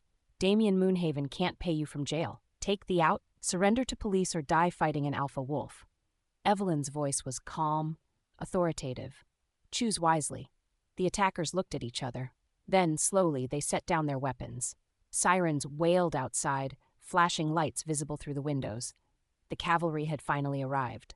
Friday, 11:30 p.m. Marcus opened the panic room door. It's safe. You can come out. I stumbled out to find the penthouse swarming with police, paramedics, and pack security. 4 attackers were being arrested. 2 more were on stretchers, unconscious but alive. And Dax was sitting on the couch, bleeding but mobile, arguing with a paramedic who was trying to treat his wounds. I'm fine. You have 3 bullet wounds and multiple lacerations, the paramedic said firmly. You need a hospital. I'm a werewolf. I heal fast. But he looked pale, exhausted. I ran to him. You're going to the hospital. Remy? That's an order from your Luna. I turned to the paramedic. Take him, now. The paramedic grinned. I like her. Marcus helped get Dax to his feet. As they headed for the elevator, Dax caught my hand. You're coming with me. I need to give a statement. Statement can wait. You're pregnant, you've been through trauma, and you're coming with me. His grip tightened. Non-negotiable. Saturday, 1 a.m., hospital. They treated Dax's wounds and kept him for observation. The bullets had missed major organs. Wolf instincts had made him dodge at the last second, but he'd lost blood and needed monitoring. I sat beside his hospital bed, holding his hand. You scared me, I said quietly. I scared myself. He squeezed my hand. When I saw them coming for you, all I could think was that I had to stop them, had to protect you and the baby. I didn't care about anything else. You almost died. But I didn't, and neither did you. That's what matters. But my parents arrived then, both looking frantic. We came as soon as we heard, Catherine said, pulling me into a hug. Are you hurt? Is the baby? We're fine. All of us. I pulled back. But Dax needs to rest. The doctors say he'll be okay, but he needs time to heal. The attackers are talking, Alexander said. Damien hired them through an intermediary, paid $250,000 to kidnap you. The plan was to take you to a secure location, hold you until after your baby was born, then he stopped. Then what? I asked. Alexander's jaw tightened. Then dispose of you, keep the baby as leverage against the Moonhaven pack. Claim the child as heir, since you'd be dead and unable to claim inheritance. I felt sick. He was going to kill me and take my baby? That was the plan, but it failed. Catherine's voice shook. You're safe. The baby's safe. And Damien's going to prison for a very long time. What about Evelyn? I asked. She showed up. Talked the attackers down. Was she really trying to help? According to police, she's been working undercover for months. Infiltrated Damien's operation, fed him false information, stalled his plans. Alexander looked uncomfortable. She might have been telling the truth about protecting you. Or she's an excellent liar, Dax said from the bed. His eyes were closed, but he was clearly listening. Either way, she's a witness now. The DA will sort out whose side she was really on. Saturday, 8 a.m. They discharged Dax that morning over his protests that he could have left hours ago. We returned to the penthouse to find it completely cleaned. No blood, no bullet holes, everything pristine. How? I asked Marcus. Pack cleaners. They work fast. He gestured to the bedroom. Your clothes and essentials are packed. You're not staying here. Where are we going? My grandmother's estate, Dax said. It's more secure. Larger grounds, better defensible. Until we're certain all threats are neutralized, we're relocating. However long it takes. His arms slid around my waist. I'm not taking chances with your safety, or our babies. Part of me wanted to argue, to insist I was fine, that I wouldn't be driven from my home by threats, but the rational part knew he was right. Someone had sent armed men to kidnap me, had planned to kill me and steal my child. That wasn't theoretical danger. That was real, immediate, terrifying. Okay, I said, we'll go to Eleanor's. But, Dax? Yes? Next time someone tries to kill me, can we maybe not wait until they're literally at our door before calling for backup? Despite everything, he smiled. Deal. Saturday, 11 a.m., Eleanor's estate. The estate was massive, 20 acres of grounds, the main house, guest houses, and what Eleanor called the training grounds where she'd once taught young wolves to fight. You'll stay in the east wing, Eleanor said, leading us through marble halls. It has its own entrance, security system, and panic room. Much more secure than the penthouse. Thank you for having us, I said. Your family. This is where you should be during crises. She stopped at a door. This is your suite. I've had it prepared. The suite was enormous. Bedroom, sitting room, private bathroom, and a nursery already set up with furniture from our penthouse. You had everything moved? I asked, surprised. While you were at the hospital. I'm efficient. Eleanor smiled slightly. Now rest, both of you. You've had a traumatic 24 hours. After she left, I collapsed on the bed. Dax lay beside me, pulling me close despite his injuries. This is insane, I said. This whole situation. The prophecy, the attacks, everything. Welcome to my life, but his voice was gentle. Though I admit, it's been more eventful since you arrived. Gee, thanks. I'm not complaining. Eventful is better than empty. He kissed my hair. And you're worth every threat, every danger, every complication. Even if I accidentally enthrall you with Luna power? Especially then. At least I'd be happy while being controlled. I laughed despite everything. That's disturbing. That's the truth. He shifted to look at me. Remy, I need you to know something. Last night when I was fighting, all I could think about was you, protecting you, keeping you safe, and it terrified me. Why? Because I realized I'd do anything for you. Absolutely anything. And that kind of devotion can make you vulnerable. Reckless. His eyes held mine. If they'd threatened to hurt you unless I stood down, I would have. I would have let them kill me if it meant saving you. Dax. That's not alpha thinking. That's mate thinking. And it's dangerous. We're both vulnerable now. Me because I love you too much to think clearly. You because you're pregnant and awakening power you don't understand. He touched my face. We need to be smarter. More careful. How? By not underestimating threats. By taking every warning seriously. By building defenses before we need them, not after. He paused. And by accepting help. From your parents, from my grandmother, from Lorraine. We can't do this alone. I know. I covered his hand with mine. I'm scared, Dax. Not just of the threats, of what I'm supposed to become. This prophecy says I'll unite packs, but I don't know how. I barely understand being Luna of one pack, and now I'm supposed to reshape werewolf society? One step at a time. First, we eliminate immediate threats, then we figure out the prophecy. He kissed me softly. But Remy, I believe you can do it. Unite packs, fulfill destiny, all of it. Because I've seen you handle impossible situations. You're stronger than you think. Or maybe you're biased. Definitely biased, but also right. He pulled me closer. Now sleep. We both need rest. I closed my eyes, exhausted beyond measure, but as I drifted off, one thought kept circling. The attacks had failed. Damien was in custody. The immediate threat was over. But the prophecy was still out there, waiting, demanding fulfillment, and somehow I had to figure out how to become the Luna everyone expected. Before the next threat emerged, Sunday morning, I woke to find Dax's side of the bed empty again. But this time, I found him outside on the estate grounds, moving through what looked like martial arts forms. Shirtless, showing off the bandages still covering his wounds. "You're supposed to be resting," I called from the terrace. "I am resting. This is gentle movement." He completed a slow, controlled strike. Keeps muscles from stiffening.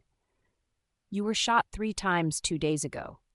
And I'm already healing. Werewolf metabolism."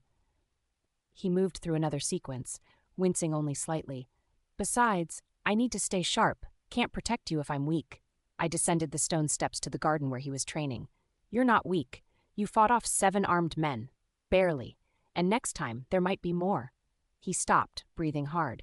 "I need to be better, faster, stronger. Or we need better security so you're not fighting them alone. That too." He pulled me close, despite being sweaty. "But I'm not taking chances with your safety, so I train. At least let your wounds heal first. They are healing. See?" He lifted one bandage. The bullet wound underneath was already closing, pink new skin forming. "Another few days and I'll be back to normal." Werewolf healing was impressive, but I still worried. Sunday 10 a.m. Lorraine arrived for my daily training session. We'd moved the lessons to Eleanor's private library, a room warded against power leakage. "How are you feeling after the attack?" she asked, setting up our training space. "Exhausted, scared, angry." I sat on the cushion she'd provided. "And guilty. Dax almost died protecting me." "He's your mate. He'd do it again without hesitation." Lorraine settled across from me. "But we need to ensure you can protect yourself. Your power could have stopped those attackers without violence. Once you learn control." "How?" "By projecting calm, making them hesitate, question their orders, choose to stand down." She closed her eyes. "Luna power at its best doesn't force, it persuades. It finds the part of someone that wants to do the right thing and amplifies it. What if they don't have that part? What if they're just evil? Even evil people have moments of doubt, hesitation, fear." Lorraine opened her eyes. "Your job as Luna isn't to control wolves. It's to help them find their better nature, to choose unity over division, peace over violence." We spent 3 hours practicing. By the end, I could project basic emotions, calm, confidence, safety, without overwhelming people. But it was exhausting, and I felt drained. "Your power is growing faster than expected," Lorraine observed. "The pregnancy is accelerating your awakening. By your 3rd trimester, you'll be fully manifested." "What does that mean?" "It means you'll be able to do everything the prophecy suggests. Unite packs, forge bonds, influence hundreds at once." She paused. "It also means you'll be incredibly vulnerable. Power that strong draws attention, makes you a target. I'm already a target." "True. But once you're fully manifested, every alpha in the country will either want to ally with you or eliminate you. There's no middle ground with power this great." My parents arrived with news about Damien's trial. The DA's charging him with attempted kidnapping, conspiracy to commit murder, and extortion. Alexander said. We were gathered in Eleanor's formal sitting room. "With the evidence we have, he's looking at 20 years minimum." "What about the original kidnapping?" I asked. "When I was 2. Harder to prove. It's been 22 years. Most evidence is circumstantial." Catherine looked frustrated. "But the DA's investigating. If they can connect Damien's father to the payments that hid you, they might be able to charge Damien as an accessory." "What about Evelyn Cross?" Dax asked. He was sitting beside me, one arm around my waist, still protective even though we were completely safe. "She's cooperating with authorities. Gave them everything. Communications with Damien, financial records, her surveillance logs. Silas had joined the meeting. Turns out she really was working undercover. FBI recruited her 6 months ago when they started investigating Damien for fraud. So she was telling the truth, I said. Mostly. Some of what she told you about Luna Power was exaggerated to maintain her cover with Damien, but the core information was accurate. Silas pulled up something on his tablet. She wants to meet with you. Apologize in person for the deception. Should I? I looked at Dax. That's your choice, but I'll be there if you do. Set it up, I told Silas. I want answers about what really happened when I was born. Monday, 5 p.m., secure FBI office. Evelyn looked tired, older than she had days ago. She sat across from us in a sterile conference room, an FBI agent standing by the door. Thank you for seeing me, she said. I know I don't deserve it after the lies. Why did you really infiltrate Damien's operation? I asked, because I never believed Marcus Moonhaven was innocent. When you were taken, he was the obvious suspect, motive, opportunity, knowledge of the estate's security, but we couldn't prove it. Evelyn's hands clenched. When he died 10 years ago, I thought the truth died with him. Then Damien started making moves, positioning himself as Moonhaven heir, quietly preparing to challenge Alexander's leadership. The FBI noticed, asked me to investigate. What did you find? What did you find? Evidence that Marcus did arrange your kidnapping, not to kill you. He couldn't bring himself to murder a child, but to hide you, make you disappear so thoroughly that no one would ever find you. Evelyn pulled out a folder. These are letters from Marcus to the people he hired to take you. They were in a safety deposit box Damien inherited. She slid the folder across. I opened it with shaking hands. The first letter was dated 24 years ago, before I was born. The child cannot be allowed to fulfill the prophecy. Too much power concentrated in one wolf is dangerous. We've seen what happens when Lunas gain abilities beyond normal bounds: madness, tyranny, destruction. I will not let my brother's daughter become that. She must be hidden, protected from herself and from those who would use her power for their own ends. He thought he was saving me, I whispered. In his twisted way, yes. He believed the prophecy was a curse, not a blessing, that you'd destroy yourself and everyone around you. Evelyn's voice was gentle. He was wrong, but he genuinely believed he was protecting you. I read through more letters, Marcus describing his plans, his guilt, his certainty that hiding me was the only way to keep me safe. The last letter was dated 10 years ago, shortly before his death. I'm dying. The guilt has eaten me alive. I took my brother's child, robbed him of his daughter, and for what? To prevent a prophecy that might not even come true? Alexander will never forgive me. Catherine will hate me forever. And Remy, wherever she is, will never know she had an uncle who loved her enough to save her from herself. I die with this sin on my conscience. May the moon goddess forgive me because I cannot forgive myself. He regretted it, I said. In the end, yes, but Damien didn't. He saw your disappearance as an opportunity, a way to secure inheritance, power, status. Evelyn's expression hardened. Unlike his father, Damien has no guilt. He would have killed you without hesitation if he thought he could get away with it. But he couldn't, Dax said, because too many people knew Remy was found, too much evidence, too many witnesses. Exactly. So he tried intimidation, threats, kidnapping. All failed. Evelyn looked at me. You survived everything Marcus did to hide you. You survived Damien's attempts to eliminate you. You're stronger than any of them realized. I don't feel strong. I feel like I've been lucky. Luck is just preparation meeting opportunity. You prepared by surviving impossible circumstances. The opportunity is now, fulfilling the prophecy, becoming the Luna you were meant to be. Evelyn stood. I'm sorry I lied. Sorry I played games with your trust. But I'm not sorry I helped protect you.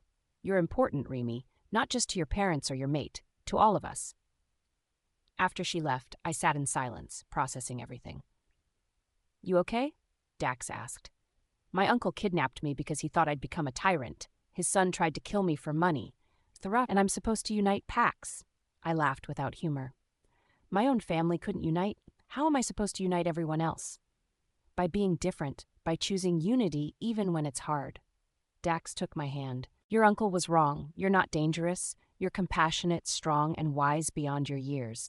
You'll fulfill the prophecy because you're exactly who the prophecy needed. You have a lot of faith in me. I do, because I've seen you prove everyone wrong. Flynn said you were forgettable. You became Luna. Damien said you were weak. You survived his attacks. The prophecy says you'll unite packs. I believe you will.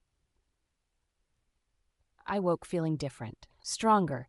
The exhaustion from training had faded, replaced by something else. Energy, clarity, purpose. Something's changed, I told Lorraine during our morning session. Show me. She closed her eyes, sensing. Then she cowered. It's stabilized, consolidated. You've reached the next stage of awakening. What does that mean? It means you can do more now, project across greater distances, sense emotions more clearly, influence with less effort. Lorraine smiled. It means you're becoming the Luna the prophecy foretold. That fast? Trauma accelerates growth. The attack forced your power to manifest defensively. Now it's ready to be used consciously. She stood. Let's test it. I want you to sense everyone in this house, not just their presence, their emotional state. I closed my eyes and reached out with my Luna sense. Eleanor, determined, calculating, protective. Dax, worried, possessive, loving. My parents, anxious, hopeful, proud. Marcus, loyal, stressed, optimistic. And beyond them, the household staff, the guards, everyone within the estate grounds. I could feel them all. Over 30 people, their emotions flowing through me like a river. I can sense them, I breathed. All of them. Good. Now send them calm. Just a gentle wave of peace. Don't force, just offer. I focused, imagining calm like a warm blanket, offering it to everyone I sensed. One by one I felt tensions ease, worries quiet, fears settle. They felt it, Lorraine said, opening her eyes. Everyone in the house just relaxed simultaneously. Eleanor's probably wondering why she suddenly felt peaceful for no reason. Is that normal? For you, it will be. You're growing into your power, Remy. Soon you'll be able to do what the prophecy says, unite packs through emotional bonds, help wolves find common ground, create lasting peace. And if I fail, then you'll try again. That's what leadership is. Trying, failing, learning, improving. Lorraine squeezed my shoulder. But I don't think you'll fail. I think you're exactly what this world needs. Remy's Po V. Wednesday morning brought an unexpected visitor, a delegation from the Pacific Northwest Timber Pack, requesting audience with the prophesied Luna. Word had spread. Fast. They heard about the prophecy? I asked Eleanor over breakfast. She'd received the request and was deciding how to handle it. Everyone's heard by now. Damien's trial made headlines, and reporters dug up everything, the original kidnapping, the prophecy, all of it. Eleanor sipped her tea. You're famous, dear. Or infamous, depending on who you ask.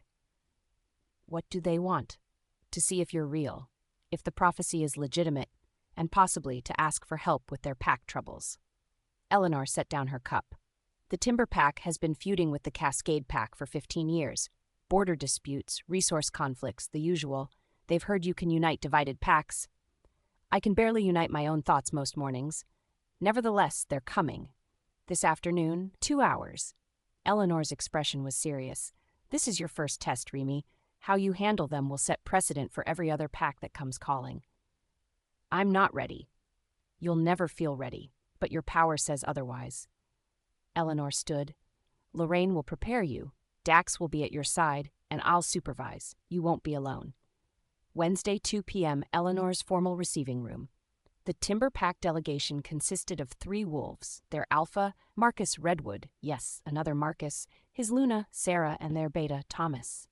They were impressive. Marcus was tall, weathered, with the bearing of someone who'd led through hardship. Sarah was elegant but tired, like the weight of pack troubles had worn her down.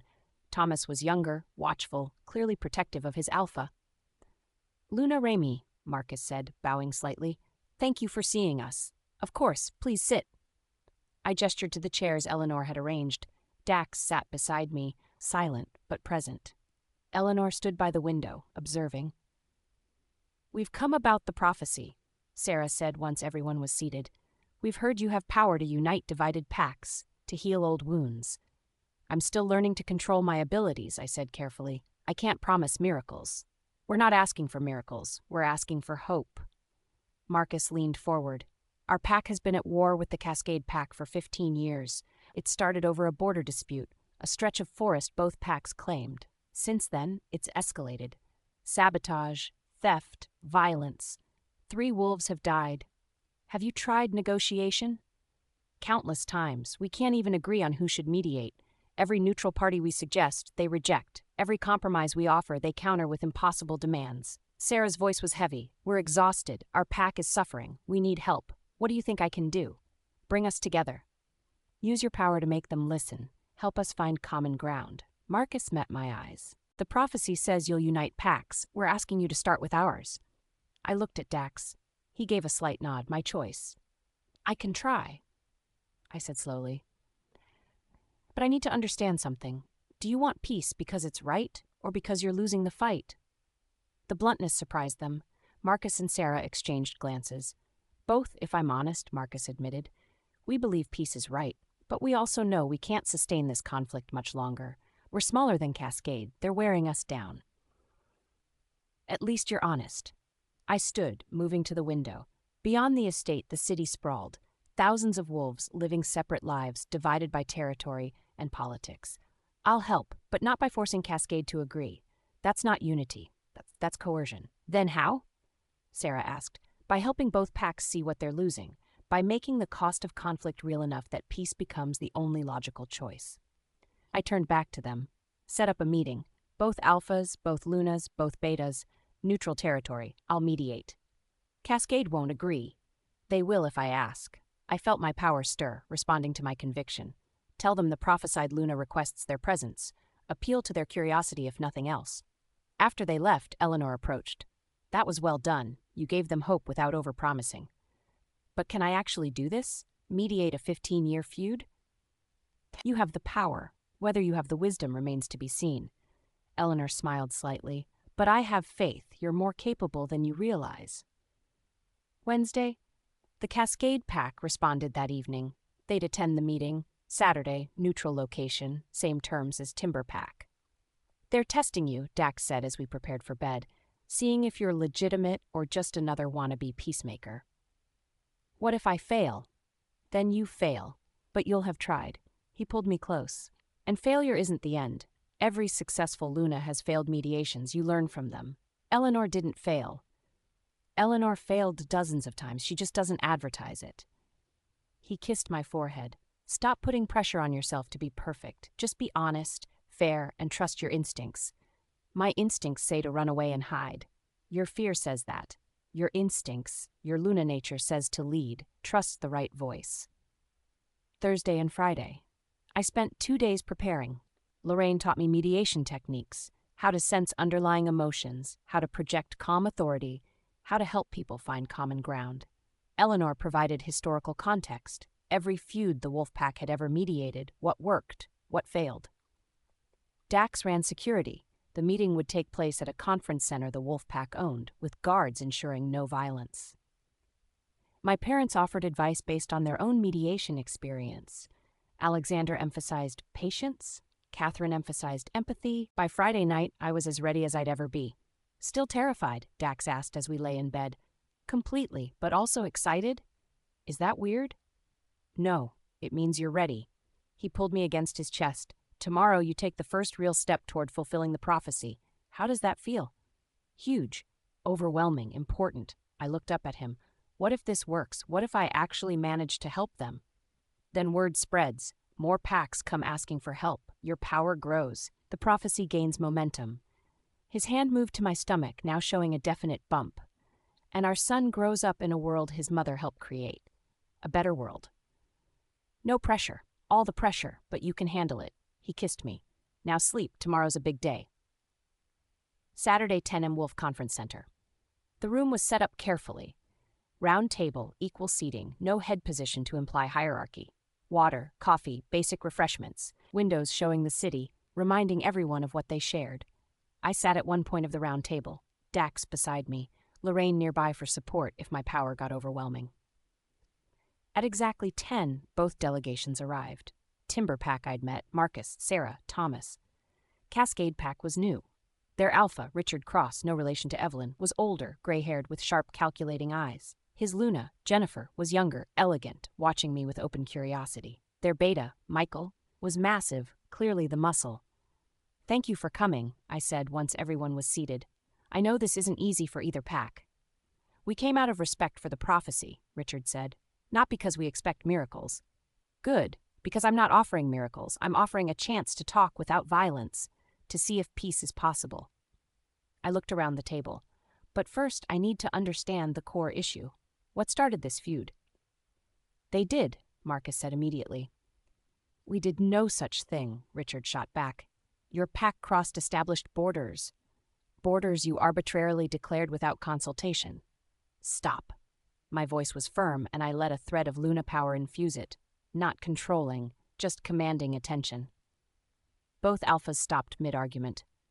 I asked what started the feud, not who's to blame. Tell me about the forest, the disputed territory. Sarah spoke. It's 100 acres on the border between our territories, old-growth forest, valuable timber, good hunting. Both packs have used it for generations. Until they tried to claim exclusive rights, Thomas added. Because your pack was overhunting, depleting resources, Michael countered. Because your pack was logging without regard for sustainability. Stop, I said again. This time, I pushed calm through the room. I felt everyone relax slightly, the immediate anger dampening. So both packs use the forest. Both have legitimate historical claims. Neither wants to share. Is that accurate? Reluctant nods around the table. Why not? Excuse me, Richard asked. Why can't you share? What's actually preventing both packs from using the forest cooperatively? I leaned forward. Because it sounds like the real issue isn't the forest, it's pride. Neither pack wants to admit the other has equal claim. Silence. Sharing means compromise, Marcus said finally, means admitting we don't own it exclusively. And admitting weakness, Jennifer added quietly. Other packs watch. They see compromise as vulnerability. So you'd rather fight for 15 years, lose wolves, exhaust your packs, all to avoid appearing weak? I let that sink in. That's not strength. That's stubbornness. Easy for you to say, Richard said. You're Luna of one of the most powerful packs in the country, mated to Alpha Wolf. You don't have to worry about appearing weak. You're right, I don't. Want to know why? I stood, moving around the table. Because I've already been as weak as it gets. I was rejected publicly, called worthless, lived in poverty. I had nothing, was nothing, according to people who should have valued me, and I survived, found strength in that vulnerability. I stopped behind Richard's chair. Strength isn't never showing weakness. It's surviving weakness and choosing to grow. You both packs have shown weakness by fighting for 15 years and getting nowhere. True strength would be choosing peace even when it's hard. I moved to stand between both groups. Here's what I propose. Joint management of the forest. Both packs appoint representatives to each. Those 4 wolves create sustainable use guidelines. Both packs follow those guidelines. You share resources, share responsibility, share the benefits. What if we can't agree on guidelines? Sarah asked. Then you bring disputes to a neutral mediator. Me, if you want, or another Luna. Both packs trust, but you commit to resolution through discussion, not violence. And if one pack breaks the agreement? Thomas asked. Then the other pack reports it to the mediator, who investigates and imposes consequences, not vigilante justice, structured accountability. I looked around the table. This requires trust, commitment, willingness to try something new. Can you do that? Long silence. Then Jennifer spoke. I'm tired of fighting. Tired of losing pack members to pointless conflict. If there's a chance for peace, I want to take it. As do I, Sarah said. Our packs deserve better. The alphas looked at each other, years of animosity, stubbornness, pride. Then Richard extended his hand across the table. Joint management, neutral mediation, structured accountability. We'll try it. Marcus stared at the offered hand. Then, slowly, he took it. We'll try it. The room erupted, not in violence, but in cautious, fragile hope. I'd done it, united 2 feuding packs. It was a small start, but it was a start. The moment the Timber and Cascade delegations left, I collapsed into a chair. That was exhausting, I said to no one in particular. That was extraordinary. Lorraine was beaming. You mediated a 15-year conflict in under 2 hours. Do you understand how rare that is? I got lucky. They were ready for peace. They were ready to listen. There's a difference. Dax knelt beside my chair. You made them listen, have made them see past their pride to what actually mattered. I used my power on them. Projected calm when they argued. Isn't that manipulation?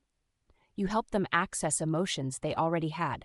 exhaustion, hope, desire for peace. That's not manipulation. That's leadership. Lorraine packed up her notes. Word of this will spread quickly. Be prepared for more requests. She was right. By Sunday morning, my phone was flooded with messages from PAC representatives across the region. 12 PACs have requested mediation, Margaret said over video call. She'd been handling my correspondence remotely, and that's just the first wave. Once word gets out that you successfully resolved Timber Cascade, you'll have dozens more. I can't mediate every PAC dispute in the country, I protested. No, but you can mediate the ones that matter.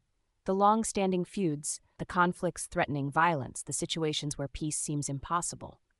Margaret pulled up a list. I've been triaging. Priority 1, disputes involving potential bloodshed. Priority 2, economic conflicts affecting multiple PACs. Priority 3, everything else. How many priority 1s? 7, all within 3 states, all requesting meetings within the next month. I looked at Dax. Can I do this? Handle 7 mediations while pregnant, training my Luna power, and being targeted by whoever's left of Damien's conspiracy? You can do anything you set your mind to, but you don't have to do it alone. He gestured to the video screen. Margaret coordinates. Marcus provides security. Lorraine supports your power management. Your parents can advise on PAC politics, and I'll be there for everything else. What's everything else? Moral support, terrible jokes, stress baking at odd hours. His smile was slight. The important stuff. Monday, week 2. The first priority mediation was scheduled for Wednesday, a dispute between the Desert Wind and Canyon Rock PACs over water rights. 40 years of conflict, 3 deaths, countless injuries. Water rights are complicated, Alexander warned during our prep session Tuesday. He and Catherine had come to help me prepare. Unlike forest territory, water is constantly moving. Defining ownership is nearly impossible. So how do I help them resolve it? By reframing the question. It's not about who owns the water. It's about who needs access and how to ensure everyone gets enough. Catherine pulled up maps showing the disputed area. There's a river running through both territories. Traditionally, both PACs used it. Then 15 years ago, Desert Wind tried to dam it for irrigation. Let me guess, Canyon Rock objected because it would reduce their water access. Exactly. The conflict escalated from there. Sabotaged dams, poisoned wells, burned crops. Both PACs are suffering. Alexander's expression was grim. They've tried mediation 4 times. All failed. They're viewing you as a last resort before full-scale war. Great. No pressure. All the pressure, Dax said. But you handled Timber Cascade. You can handle this. Wednesday morning, I woke with crushing anxiety and morning sickness. The combination was brutal. Maybe I should postpone, I started. You're not postponing. You're nervous, which is normal. Dax handed me ginger tea. Drink this, eat something, then we go save 2 PACs from destroying each other. When you put it that way, it sounds so simple. It's not simple, but it's necessary. He crouched beside where I sat on the bathroom floor. And you're the only one who can do it. Not because of the prophecy, because you genuinely care about helping people. That's what makes you different. Wednesday, 2 p.m., Wolfe Conference Center. The Desert Wind and Canyon Rock delegations were already arguing when we arrived. You poisoned our main well. Desert Wind's Alpha, Robert Stone, was shouting, after you diverted the river. Canyon Rock's Alpha, Maria Redhawk, shot back. Stop. I spoke quietly, but pushed Luna power into the word. Not force, just enough to cut through the noise. Both Alphas fell silent, turning to look at me. Thank you for coming, I said, taking my seat. I know this conflict has been long and painful for both PACs. I'm here to help find a solution. But first, I need you to agree to basic ground rules. What rules? Robert asked suspiciously. No interrupting when someone else is speaking, no accusations without evidence, no threats of violence. I looked between them. And most importantly, you're here to find solutions, not assign blame. Can you agree to that? Reluctant nods. Good. Now tell me about the river. Not what you think the other PAC did wrong, just the facts about the water source. For the next hour, I listened. The river originated in Canyon Rock territory, flowed through a shared border zone, then continued into Desert Wind lands. Historically, both PACs drew water freely. The problem started when a drought hit 15 years ago. Water levels dropped. Both packs needed more water than the river could provide sustainably. Desert Wind tried to dam the river to create a reservoir. Canyon Rock objected because it would reduce downstream flow. The conflict spiraled from there. So the real problem isn't each other. I said once I understood, it's the drought. Climate change reducing water availability, both packs need more than nature provides. But they tried to steal our water, Robert started. They tried to survive a drought, just like you did. I stood, moving to the windows. You're fighting over scarcity, treating each other as enemies when the real enemy is resource depletion. We still need water, Maria said. Philosophy doesn't help when our pack is dying of thirst. You're right. So let's talk solutions. I returned to the table. Option 1, continue fighting until one pack is destroyed and the winner takes all the water. That's the current path. How's it working? Silence. Option 2, find a way to share water equitably while also increasing supply. That requires cooperation, investment, and creativity, but it means both packs survive. There's no way to increase supply, Robert said. The river is what it is. Is it? Have either pack explored alternative sources? Wells, rainwater collection, water recycling?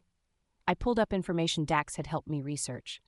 According to geological surveys, there are 3 potential well sites in shared territory. Combined with modern irrigation efficiency and rainwater harvesting, both packs could have enough water. That requires money. Technology. Expertise we don't have, Maria said.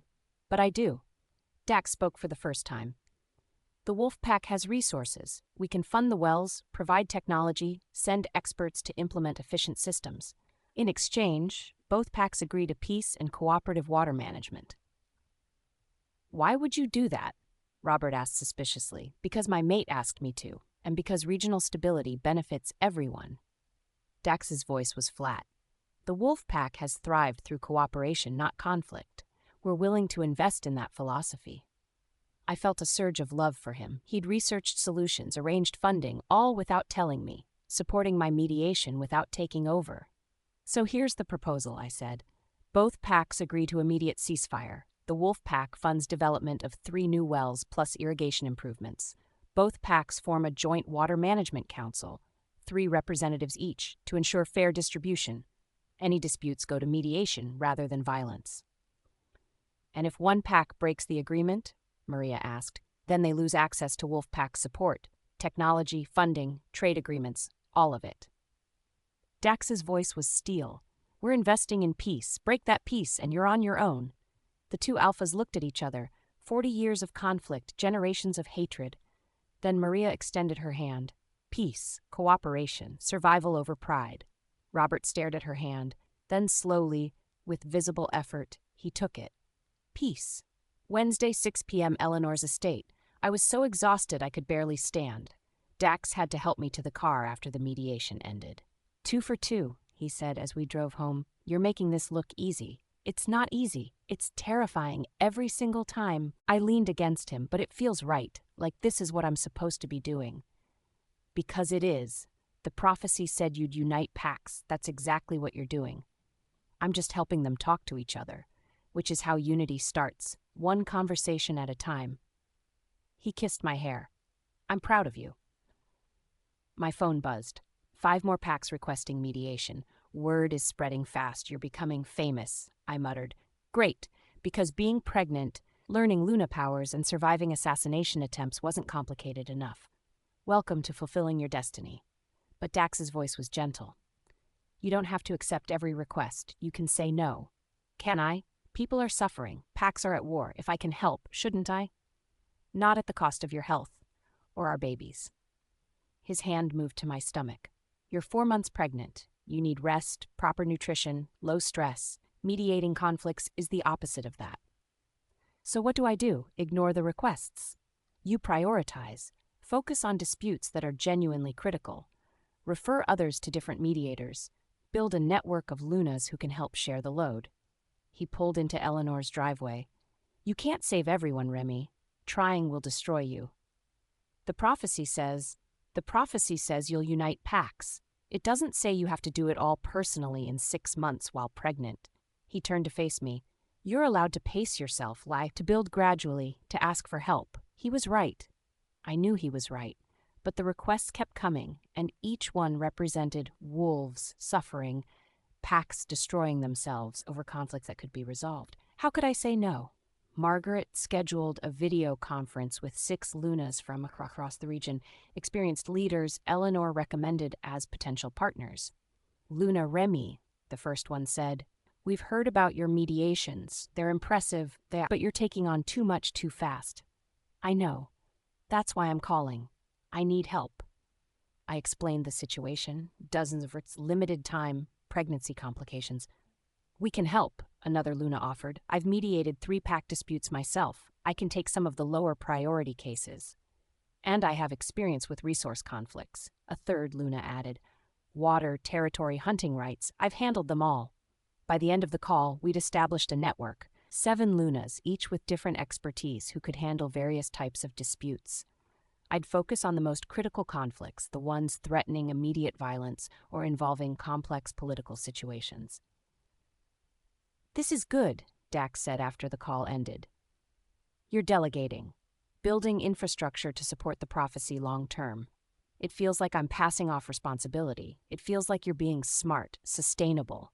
Leadership isn't doing everything yourself. It's empowering others to help." He pulled me close. "You're creating a movement, Remy, something bigger than one Luna mediating disputes. You're changing how packs interact across the region. Is that the prophecy? Not me personally uniting everyone, but me inspiring others to work toward unity?" "Maybe. Prophecies are notoriously vague." He smiled. "But either way, you're making a difference. That's what matters." The Desert Wind and Canyon Rock packs issued a joint statement announcing their peace agreement. Within hours, 3 more packs requested mediation. But this time I was ready. I reviewed each request with Margaret, assessed urgency and complexity, and assigned 2 of them to other Lunas in the network. I kept the third, a conflict between the Mountain Shadow and Forest Heart packs over a shared border town.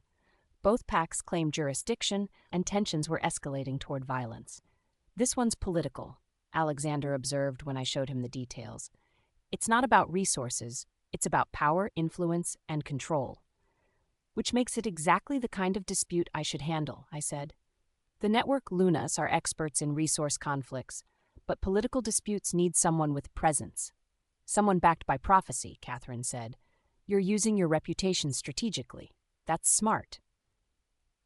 The mediation was scheduled for the following Wednesday, which gave me time to prepare, rest, and practice my Luna abilities with Lorraine. But as I fell asleep Friday night, I couldn't shake the feeling that something bigger was coming. The mediations were going well. Too well. Success this easy usually meant challenges ahead. I just hoped I'd be ready when they arrived. Remy's POV. Monday morning brought unexpected visitors, a delegation I hadn't invited. 5 alphas are here, Marcus said, looking concerned. "They're demanding an audience. Now." "Which packs?"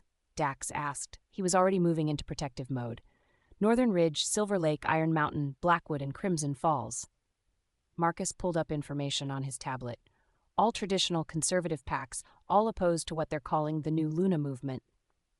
My stomach dropped. "They're here to challenge me." "Probably. Eleanor's stalling them in the main hall, but we can't delay long." Marcus looked at me. "You don't have to see them. We can send them away." "No. If they're here to challenge me, avoiding them makes me look weak."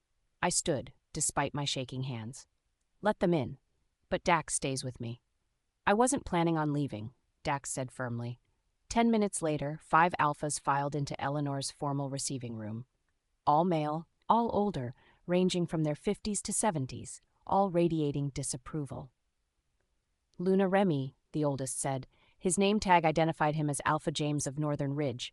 "We've come to discuss your recent activities." "My mediations?" "Your interference." Alpha James's voice was cold. "You've been inserting yourself into pack disputes across 3 states, encouraging cooperation over traditional territorial sovereignty, undermining Alpha authority by suggesting packs share resources rather than compete for them."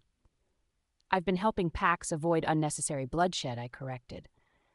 "At their request. No one was forced to accept mediation, but they feel obligated to accept because of the prophecy."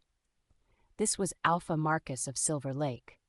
You're using mystical authority to pressure packs into abandoning traditions that have served us for centuries.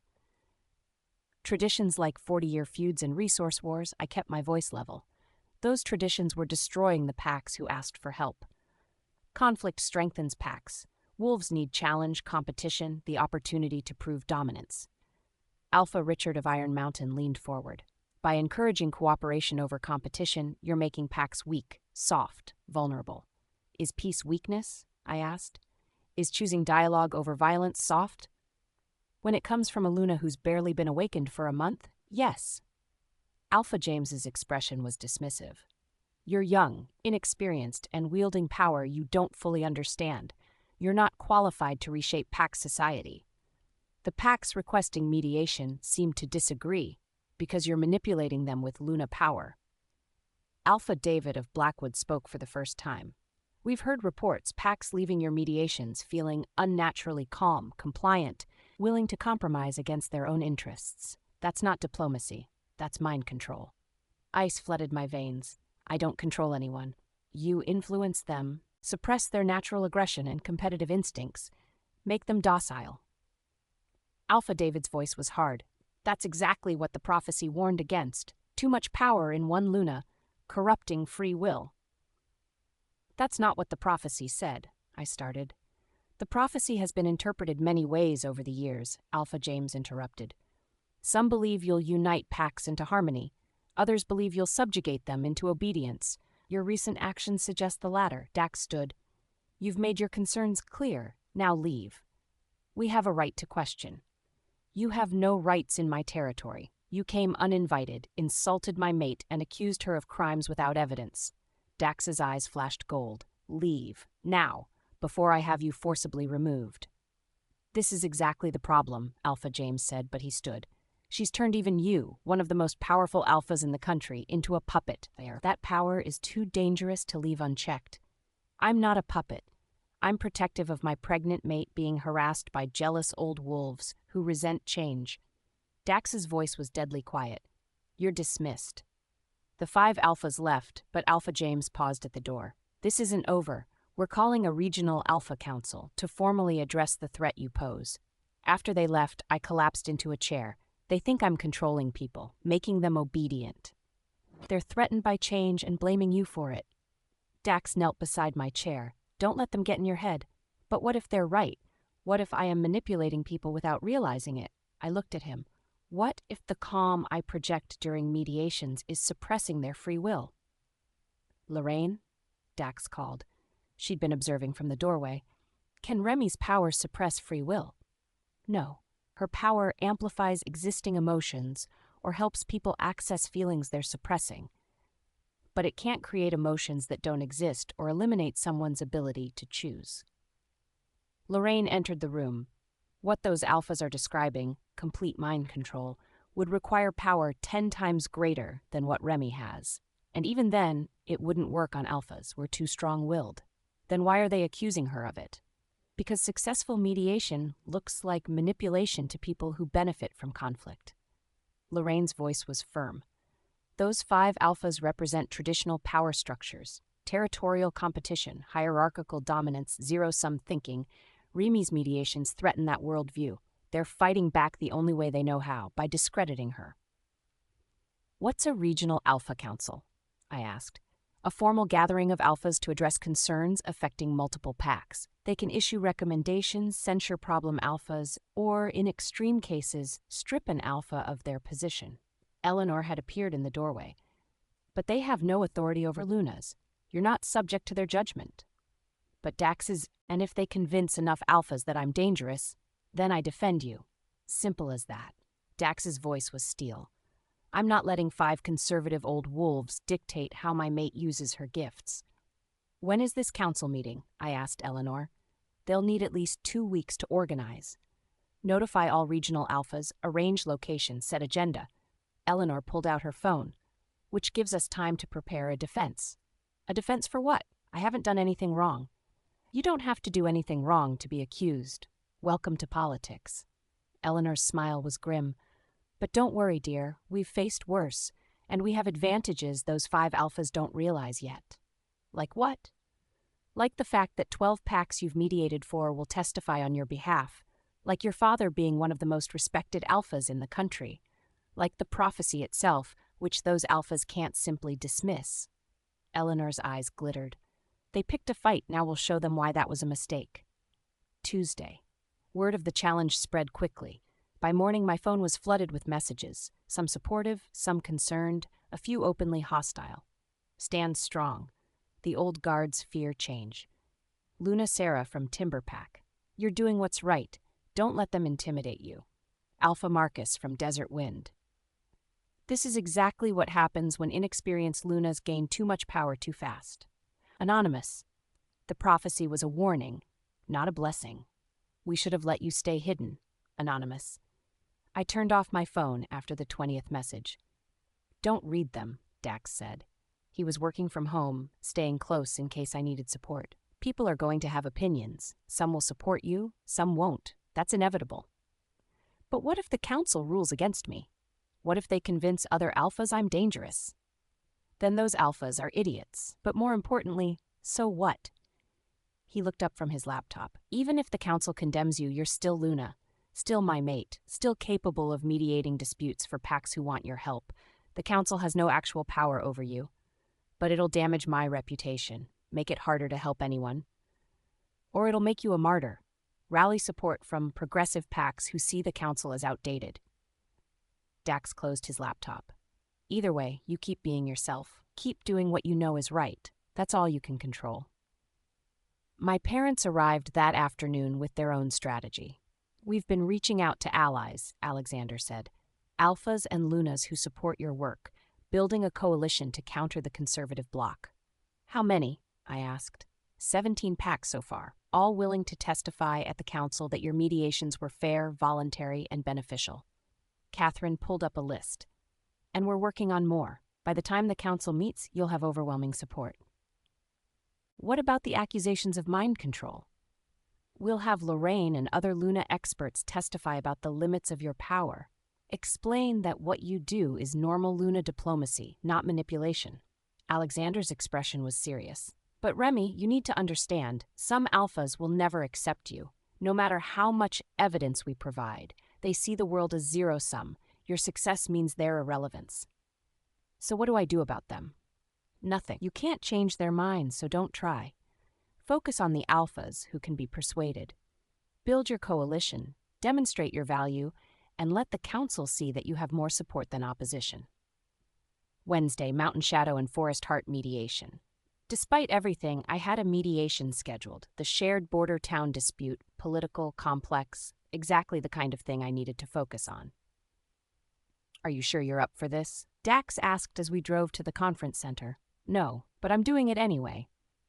I looked out the window at the passing city. If I let the challenge intimidate me into stopping mediations, those 5 alphas win. I won't give them that. That's the spirit. Stubborn defiance in the face of opposition. I learned from the best. The mediation was brutal. Both packs had legitimate claims to the town. Mountain Shadow because it was in their historical territory, Forest Heart because 70% of the town's population was from their pack. They argued for 3 hours, neither willing to compromise, both threatening to escalate to violence. Finally, I'd had enough. Stop, I said, pushing Luna power into the word. The room fell silent. You're not going to resolve this by arguing about who has better claims. You're going to resolve it by asking what's best for the town itself. The town is pack territory. So Mountain Shadow's alpha started. The town is home to wolves from both packs, plus humans who have no pack affiliation. I stood, moving to the window overlooking the disputed town.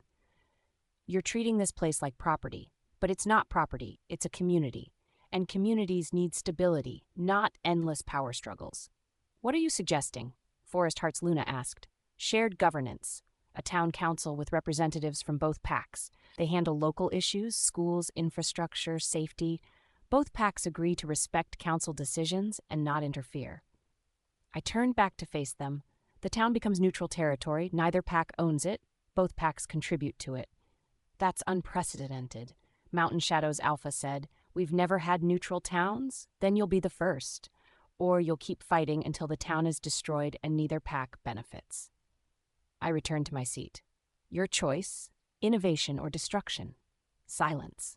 Then Forest Hearts Alpha spoke. I'm willing to try it, if Mountain Shadow agrees. All eyes turned to Mountain Shadow's Alpha. He looked at his Luna. She nodded slightly.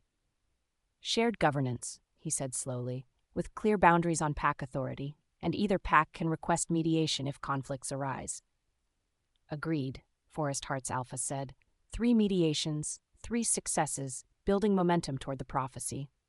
But as we left the conference center, I couldn't shake the feeling that the real challenge was still ahead.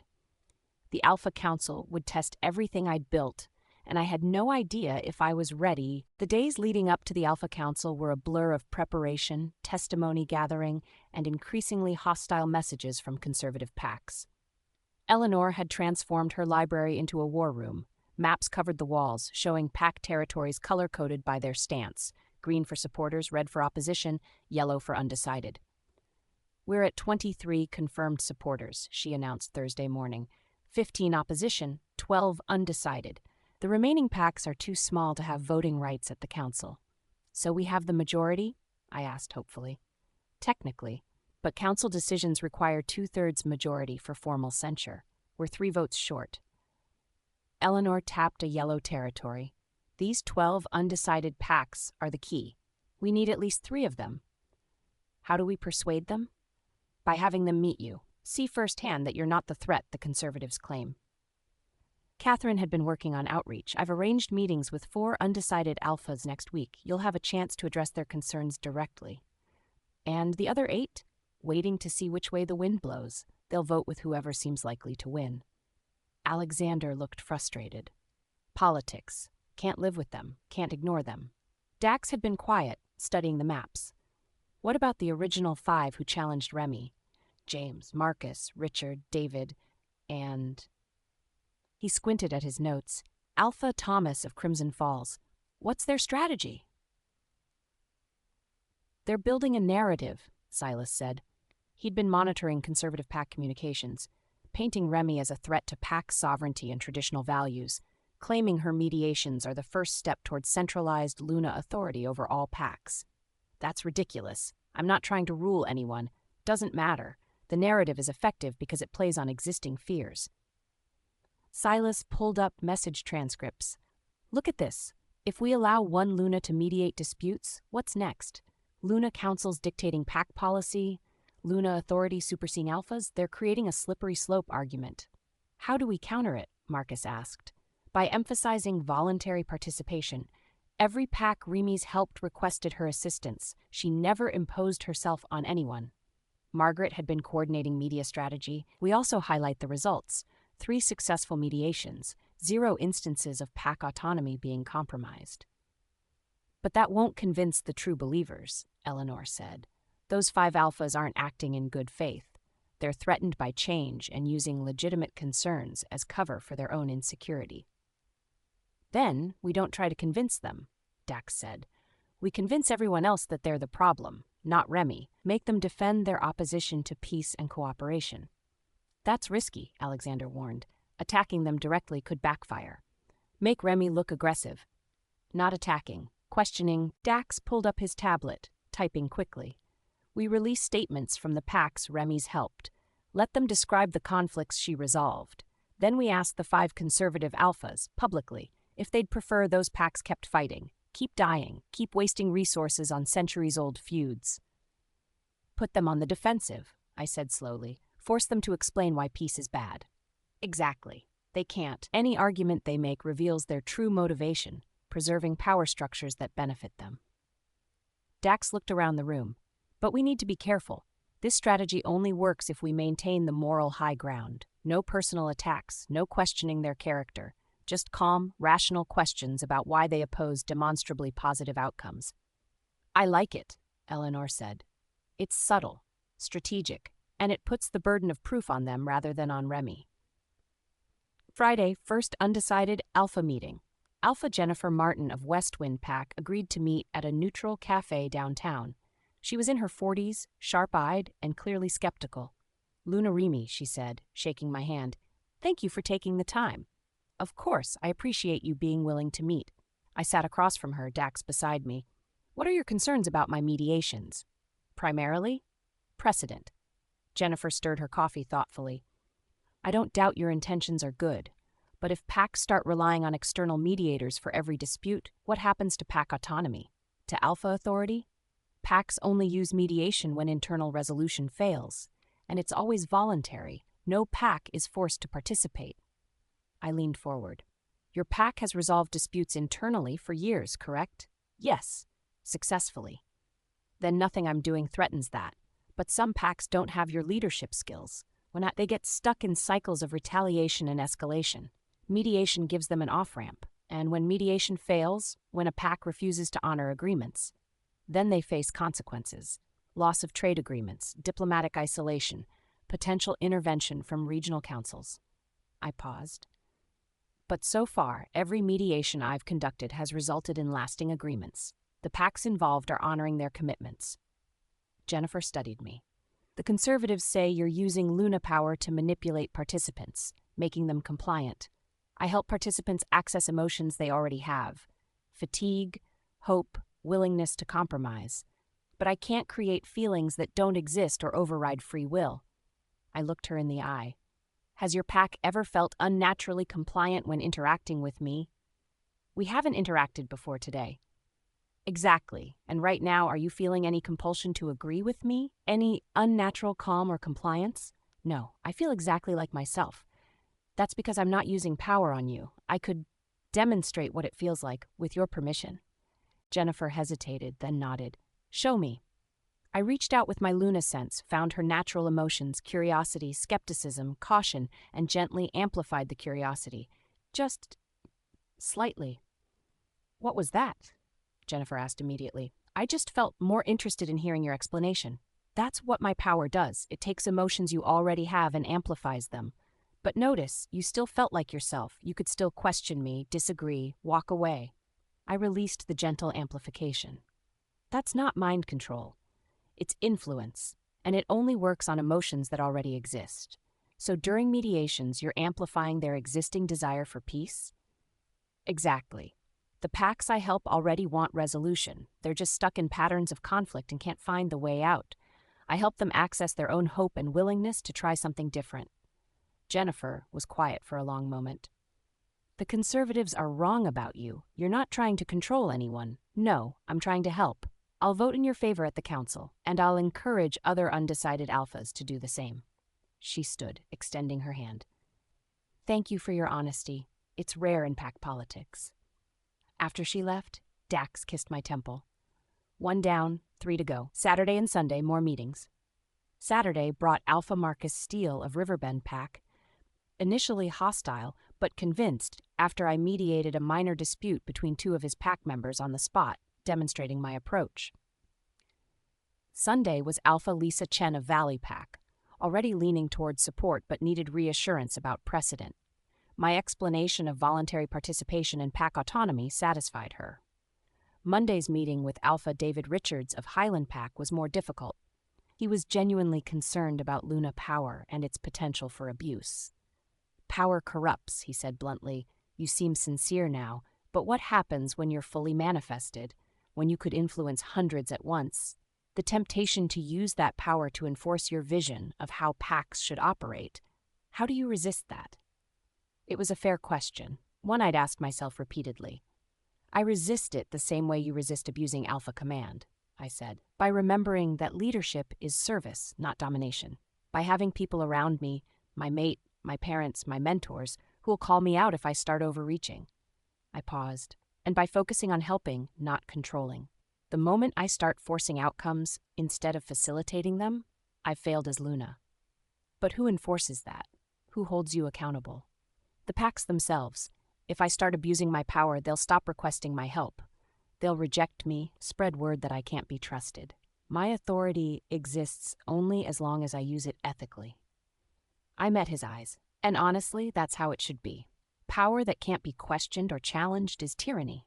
I don't want that. I want to be useful. That requires trust, which has to be earned constantly. David considered this.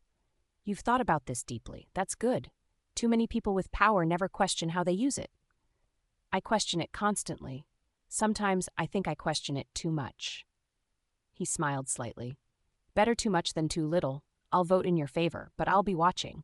If you start down a dark path, I'll be the first to oppose you." I'd expect nothing less. Tuesday, 1 week before council. We'd successfully persuaded 3 of the 4 undecided alphas we'd met with. That gave us 26 supporters, enough for a 2/3 majority. But the conservative bloc wasn't giving up. "They're planning something," Silas reported during our evening strategy session. "Increased communications between the 5 lead alphas, mentions of evidence and revelations that will change the council's opinion." "What kind of evidence?" I asked. "Unknown, but they're confident enough to keep pushing despite losing support." Silas looked concerned. "They might have something legitimate, or they're bluffing. Either way, we should prepare for surprises." "What could they possibly have?" Catherine asked. "Remy's mediations are well documented. Every participant has testified about their experience." "Maybe it's not about the mediations," Dax said slowly. "Maybe it's about something else. Her past, her background, her connection to the prophecy." "They're going to question my legitimacy," I realized. "Claim I'm not really the prophesied Luna, that the DNA tests were faked or the prophecy was misinterpreted." "Can they prove that?" Marcus asked. "They don't have to prove it. Just raise enough doubt to make people question." I felt sick. If they convince the council I'm not who I claim to be, none of my mediations matter. "Then we counter with evidence," Alexander said firmly. "DNA results from 3 independent labs, testimony from Seer Moira's contemporaries about the original prophecy, documentation of your awakening Luna powers." He pulled out his phone. "I'll have our legal team prepare a comprehensive packet. Every shred of evidence about your identity, your bloodline, your legitimacy. And we'll have character witnesses," Catherine added. "Pack members you've helped, Lunas you've trained with. People who can testify to your character and abilities." "It'll be enough," Eleanor said with certainty. "Those 5 alphas are grasping at straws. When their evidence fails to convince anyone, they'll look foolish, desperate." But I couldn't shake the anxiety. Something was coming, something they thought would destroy my credibility. I just hoped we were ready when it hit. Thursday, 3 days before council. The bombshell came via press release from Alpha James of Northern Ridge. "Recent investigations have revealed that Luna Remy Wolfe, also known as Remy Cole and Remy Moonhaven, has a criminal record. At age 18, she was arrested for theft and fraud. These charges, though later dropped, raise serious questions about her character and fitness to mediate pact disputes or represent prophetic authority." I stared at my phone, the words blurring. "Arrested," I whispered. "I was never arrested." "It's fake," Dax said immediately, already on his phone with David Chen. "It has to be. We ran background checks when we hired you. Nothing came up." "The charges were dropped." Margaret was reading the full release. "According to this, you stole from a convenience store where you worked, fraudulently accessed customer credit cards. The owner declined to press charges due to your age and circumstances, but the arrest record exists. I never worked at a convenience store. This is completely fabricated." But doubt crept in. Had I? At 18, I'd worked multiple jobs, desperate for money. Could I have forgotten one? No. I'd remember being arrested. That wasn't something you forgot. "It's a forgery," Silas confirmed after 20 minutes of checking. "The arrest record is fake. Someone created false documentation and leaked it to make you look bad." "Can we prove it's fake?" I asked. "We're working on it. But Remy, even after we prove it, the damage is done. People will remember the accusation more than the retraction." Silas looked grim. "This is a classic political hit job. Plant false information right before a major event, let it spread, then claim you were just reporting what you found." "So what do I do?" "We release a statement immediately," David Chen said via speakerphone, "calling it a fabrication, threatening legal action against anyone who spreads it, and highlighting the timing, 3 days before the council, after you've gained majority support. Make it about them, not you," Dax added. "They're so desperate to stop you that they're resorting to forged documents and character assassination. What does that say about their case?" We released the statement within an hour, but the damage was spreading. Social media, PAC gossip channels, news outlets, all picking up the story. My phone exploded with messages. Some supportive, many questioning, a few openly hostile. The day after the council vote, my phone exploded with requests. 12 PACs wanting mediation, 8 Lunas asking to join my network, 3 news outlets requesting interviews, and 1 very apologetic message from Alpha Thomas Rivera, the witness who testified against me. Luna Remy, I'm sorry. Alpha James pressured me to testify, said it was about protecting PAC sovereignty. After seeing the evidence yesterday, I realized he manipulated me. You helped my PAC. I should have defended you instead of doubting you. Thomas, I showed the message to Dax over breakfast. He sounds genuinely sorry. He should be, but he's young, and James is a powerful alpha. Intimidation is effective. Dax set down his coffee. The question is, how do you respond? With grace. He admitted his mistake. That takes courage. I typed a response. Thomas, I understand. Powerful people can be persuasive, especially when they exploit our doubts. No hard feelings. Your PAC's success is what matters. Remy. You're being too nice, Dax said, reading over my shoulder. I'm being strategic. Thomas will tell other PAC members how I responded. Word spreads. Reputation matters. I sent the message. Besides, holding grudges takes energy I don't have. I'm 5 months pregnant and exhausted. As if to emphasize the point, the baby kicked. Hard. I gasped, hand flying to my stomach. Did you feel that? Dax's hand joined mine. Another kick, stronger this time. His eyes lit up. The first genuine joy I'd seen since the council stress began. That's our son, he said softly, reminding us what's actually important. Maybe he's celebrating the council victory, or protesting that his mother needs to rest. Dax pulled me to my feet. Come on, doctor's appointment. We've been postponing too long because of council prep.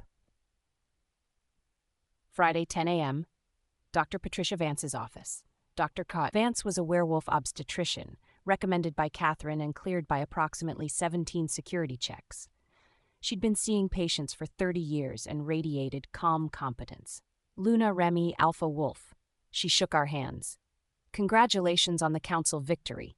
I watched the proceedings online. Very impressive. Thank you, though I'm hoping for less drama going forward. With your first pregnancy? Unlikely. She gestured to the examination table. Let's see how baby is doing. You're 20 weeks along, correct? Almost 21. The ultrasound was surreal. Seeing our son, actually seeing him, his tiny hands, his profile, his heartbeat strong and steady. Everything looks perfect, Dr. Vance said. Size is appropriate, development right on track. Your Luna abilities don't seem to be affecting the pregnancy negatively. I was worried about that, I admitted. Using power while pregnant, the stress of the council. Werewolf babies are remarkably resilient, and your body is designed to protect him. But Remy, I do need to address something. Dr. Vance turned serious.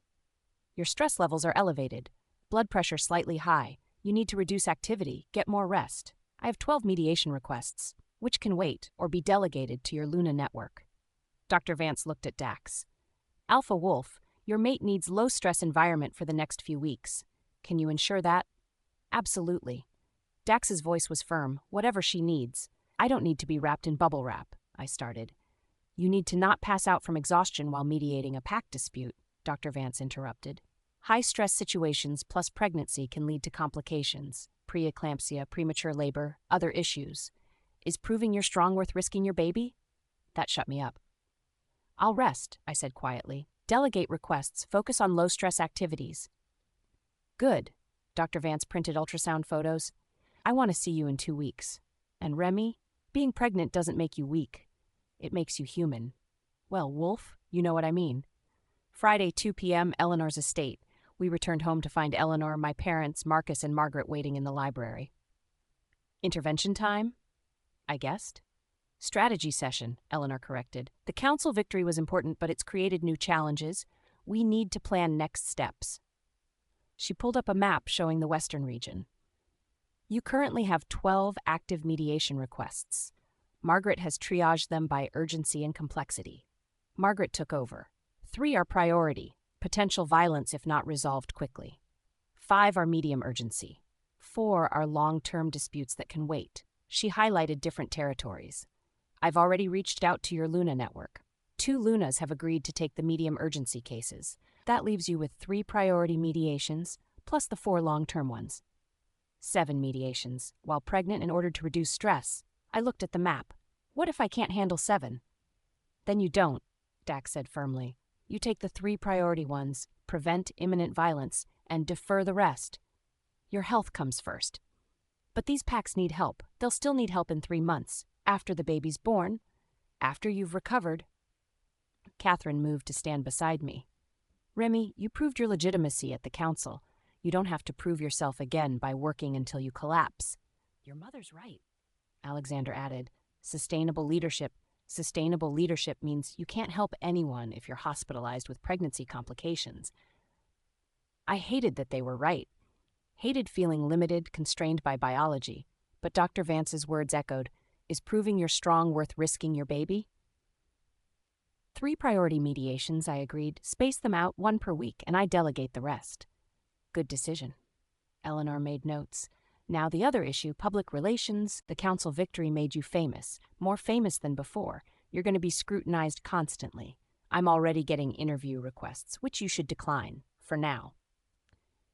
Eleanor pulled up media analysis. The conservative alphas may have lost the council vote, but they're not done. They're spinning the narrative to their supporters. Corrupt council, liberal Lunas ignoring tradition, the prophecy misinterpreted. Standard political tactics. So what do I do? Ignore them.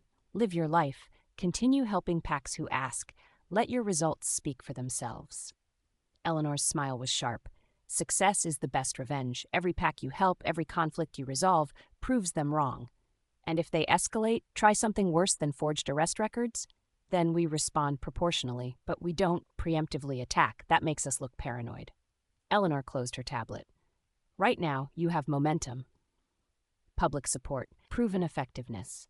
Don't waste that by getting drawn into media battles with bitter old wolves.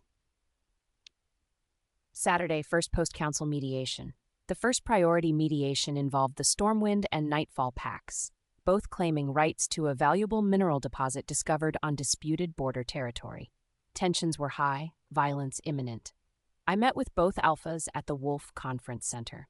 Dax insisted on being present, along with Marcus and a full security team. This seems excessive for a mediation, I commented as we waited. Stormwind Pack has a history of aggression, Marcus explained. Their alpha, Gregory Storm, is known for intimidation tactics. We're here to ensure he doesn't try anything. Gregory Storm arrived exactly on time, a massive wolf easily 6'5" with scars across his face and hands. His beta was equally intimidating. Nightfall's alpha, Sarah Moon, was smaller but radiated quiet authority. Her Luna Elizabeth watched Gregory with obvious wariness. Thank you all for coming, I began once everyone was seated. I understand you're disputing. There's no dispute, Gregory interrupted. The mineral deposit is in Stormwind territory. Nightfall needs to back off. The deposit straddles the border, Sarah countered. Historical maps are irrelevant. Current territory lines give us majority claim. This was going to be difficult. Let's start with facts, I said calmly. The deposit was discovered 3 weeks ago. How large is it?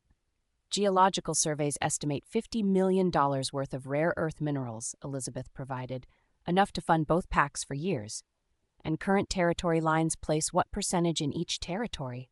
I asked. 60% Stormwind, 40% Nightfall, Gregory said, which means it's ours. That's not how shared resources work, Sarah started. Stop!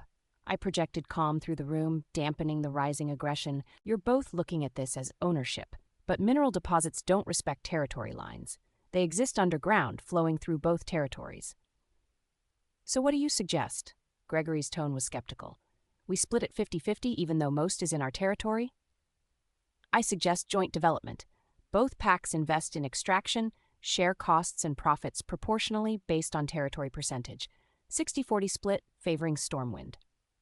I pulled up a proposal Dax had helped me draft. This ensures both packs benefit while acknowledging Stormwind's larger claim. Why would we agree to that? Gregory asked. We could just take it all. You could try. Then Nightfall would sabotage your extraction, probably escalate to violence, and both packs would spend more on conflict than you'd ever make from the minerals. I met his eyes. Or you could cooperate, split profits, and both walk away wealthy. Which sounds better? Gregory looked at his beta, who shrugged. The math works, and avoiding a war saves money. Fine, Gregory said grudgingly. 60-40 split, joint development. But if they breach the agreement, then you bring it to mediation, not violence, I said firmly.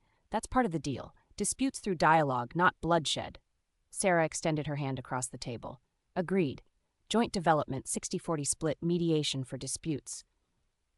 Gregory stared at her hand for a long moment. Then he took it. Agreed. After they left, I slumped in my chair. That was exhausting, but successful. Dax sat beside me. Though Gregory Storm is going to be a problem long term, he doesn't like compromise. He'll honor the agreement. He's greedy, not stupid. 60% of 50 million is better than 0% after a costly war. You're learning to read alphas, Marcus observed. That's good. Most Lunas rely purely on empathy. You're adding strategic thinking.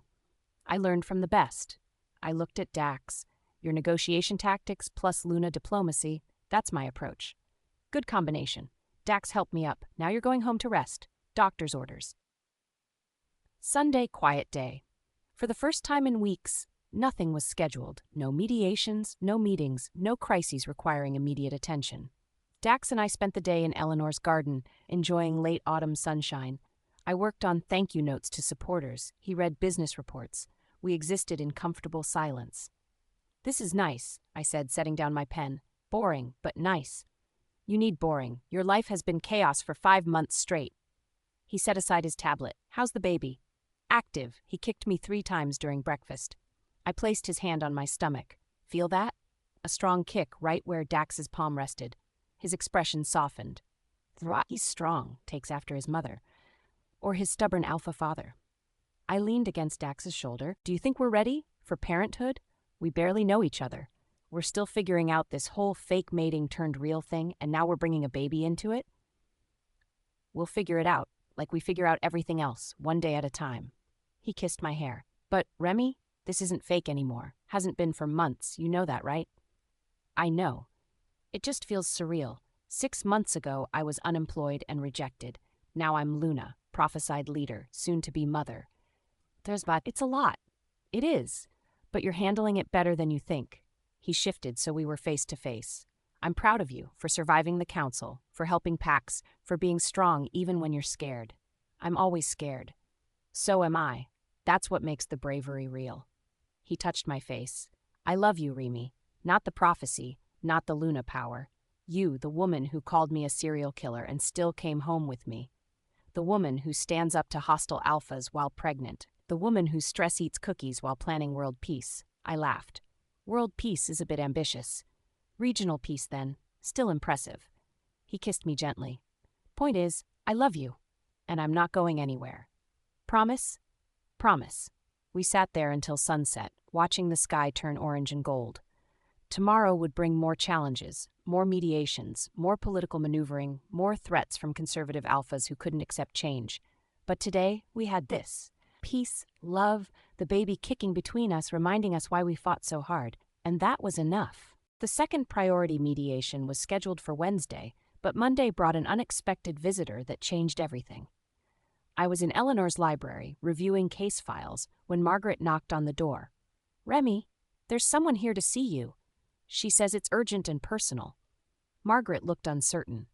Her name is Diane Morrison. She claims to be related to your adoptive guardian, Carol. My stomach clenched. Carol's sister. I'd met her maybe twice during my years with Carol, always disapproving, always making snide comments about Carol taking in charity cases.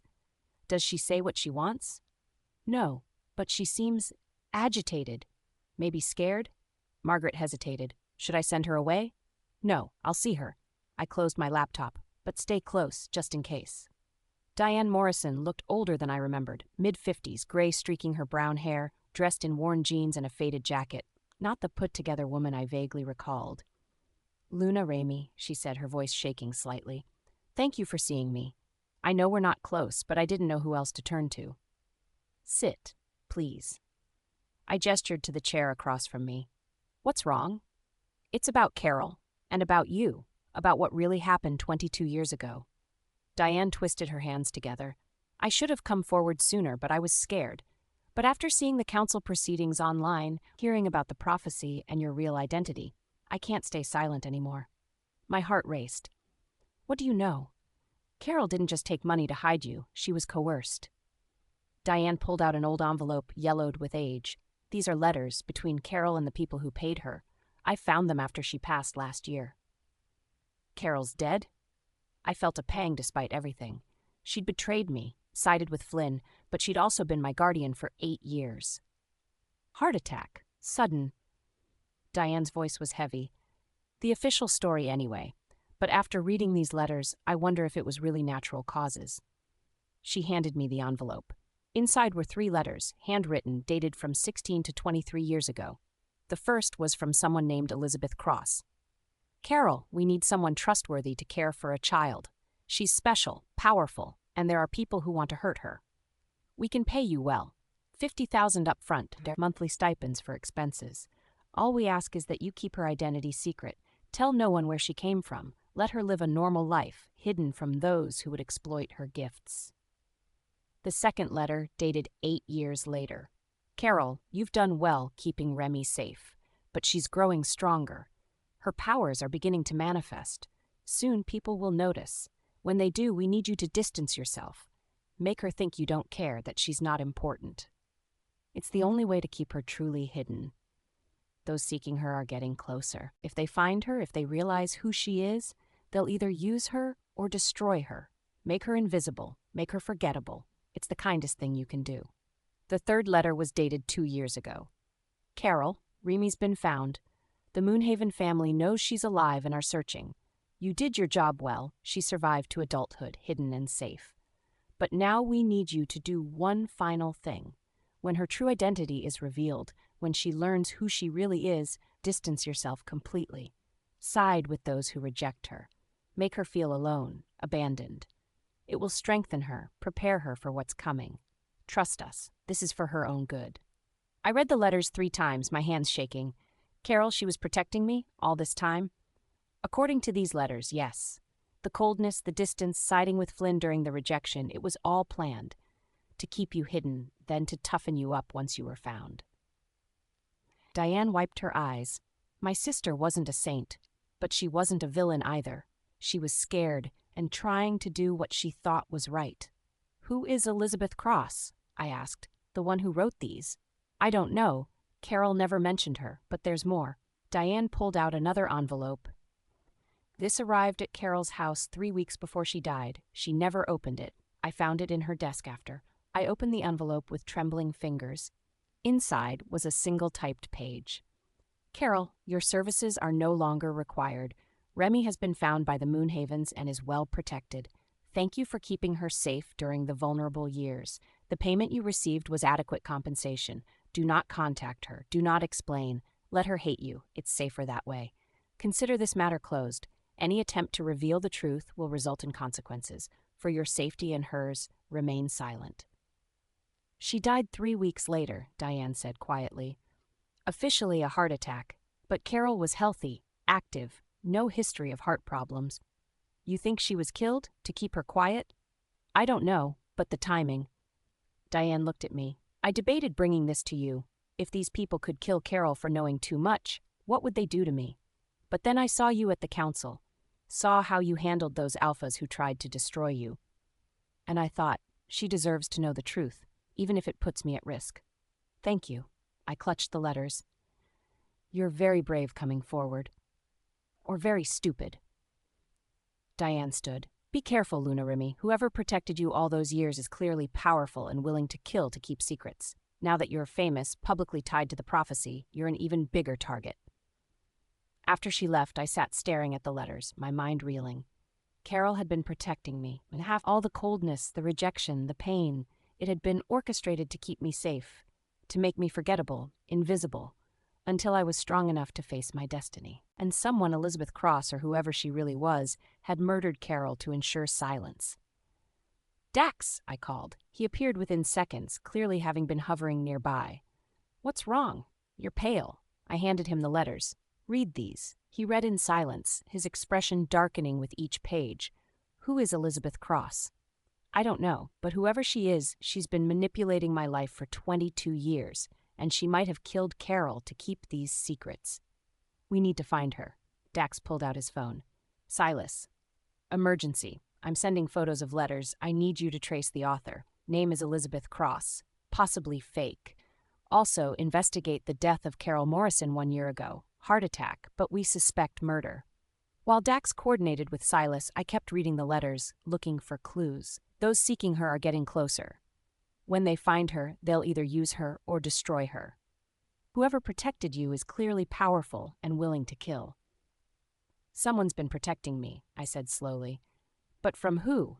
From Damien and his father, obviously, but the letters make it sound like there are others, multiple threats. The conservative alphas? Dax suggested. People who oppose the prophecy? Maybe, but these letters are old, dated back before anyone except the Moonhaven inner circle knew about the prophecy. I touched my stomach, feeling the baby kick. What if there are threats we haven't discovered yet? People who want me dead for reasons we don't understand. Then we find them before they find you. Dax sat beside me, his arm around my shoulders. But Remy, whoever Elizabeth Cross is, she kept you safe for years. Maybe she's not an enemy. She also had Carol killed, or scared her into silence, which led to her death. I looked at him. What kind of protector murders to keep secrets? The ruthless kind, the kind who prioritizes the mission over individual lives. Dax's voice was grim. We need to find her. Fast. Tuesday, Silas's report. Silas worked through the night and called us Tuesday morning with his findings. Elizabeth Cross is a ghost. No birth certificate, no social security number, no official records of any kind in the United States. He sounded frustrated. The name is either completely fabricated or she's operating under deep cover. What about Carol's death? I asked. Officially ruled natural causes acute myocardial infarction, but I reviewed the autopsy report. The medical examiner noted some unusual findings: elevated potassium levels, signs of rapid heart failure. Could be natural or could be induced by certain toxins. Murder disguised as a heart attack, Dax said. Possibly, but proving it a year later is nearly impossible. The body was cremated, no tissue samples remain. Silas paused, but I found something else. Carol's bank records show a final payment 3 days before her death, $10,000 deposited from an offshore account. Same account that made previous payments over the years. Elizabeth paying her off one last time, I said, or paying her to stay silent. But here's the interesting part. I traced that offshore account through multiple shell companies. It eventually leads back to a trust established in Switzerland 40 years ago. The beneficiary is listed as Moonhaven Protected Assets. Silence. My family was paying Carol? I looked at my parents who'd joined the call. Did you know about this? No, Alexander said immediately. I've never heard of this trust, and I certainly never authorized payments to Carol Morrison. Then who controls it? Catherine asked. That's the problem. The trust is controlled by a board of trustees, all anonymous. Could be family, could be advisors, could be anyone with Moonhaven connections. Silas pulled up documents. But the trust was established the year Remy was born, specifically for protection and preservation of Moonhaven assets during times of crisis. So someone in my family, or connected to my family, has been secretly protecting me using this trust. I felt dizzy. Who, and why hide it? Because they didn't trust anyone else, Eleanor said. She'd been listening quietly. If the trust is that secretive, whoever controls it believed they were the only ones who could keep Remy safe. They didn't trust Alexander, Catherine, or anyone else to protect her properly. That's paranoid, Catherine protested. Or wise. Someone did kidnap Remy despite all your security. Eleanor's voice was gentle but firm. Maybe these trustees knew something you didn't, knew the threat was closer than you realized. You're saying someone close to us was involved in the kidnapping? Alexander's voice rose. That's impossible. We vetted everyone. And yet Remy disappeared from a locked room with guards outside and magical wards in place, Eleanor interrupted. Someone on the inside helped. These trustees might have known that and worked around them. My head was spinning. So Elizabeth Cross, whoever she really is, might be on my side, protecting me from threats within my own family? It's possible, Silas said. But it's also possible she's manipulating you for her own purposes, keeping you safe to use you later. Either way, we need to find her, Dax said firmly, and we need to identify the trustees controlling that Swiss account. I'm working on it, Silas said, but Swiss banking secrecy is notoriously difficult to crack. It could take weeks or months. We don't have months, I said, touching my stomach. I'm 6 months pregnant. If there are threats we don't know about, I need to know now, before the baby comes. We'll find her, Dax promised, whatever it takes.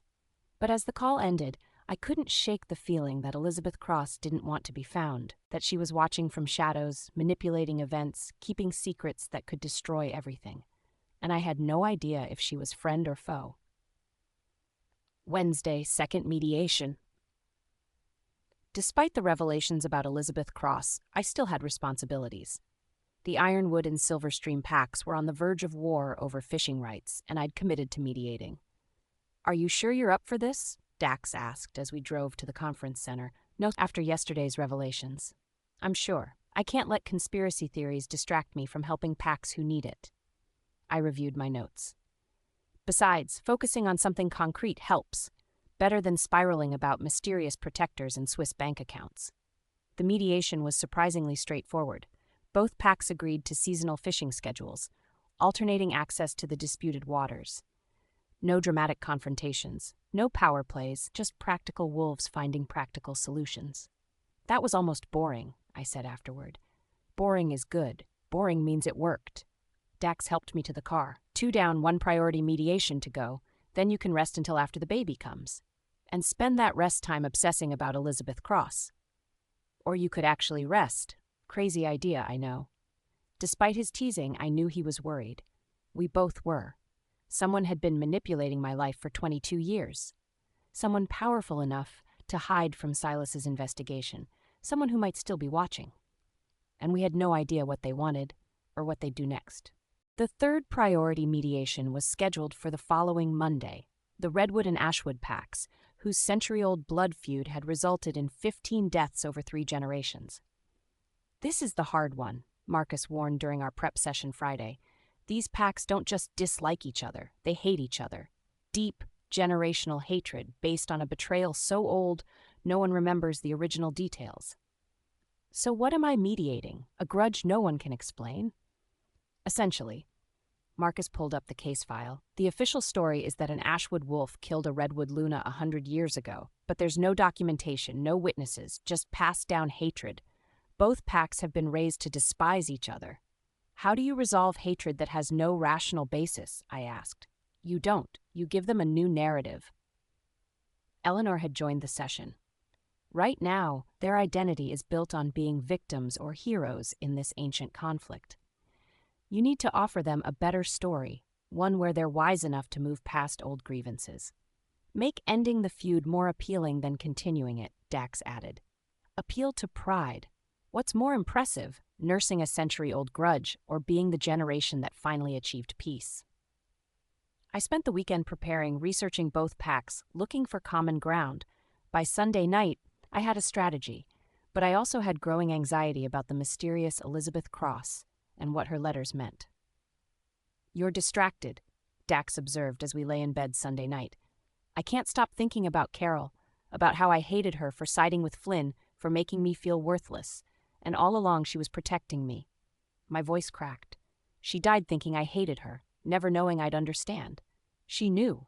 Those letters prove she understood what she was doing and why. Dax pulled me closer.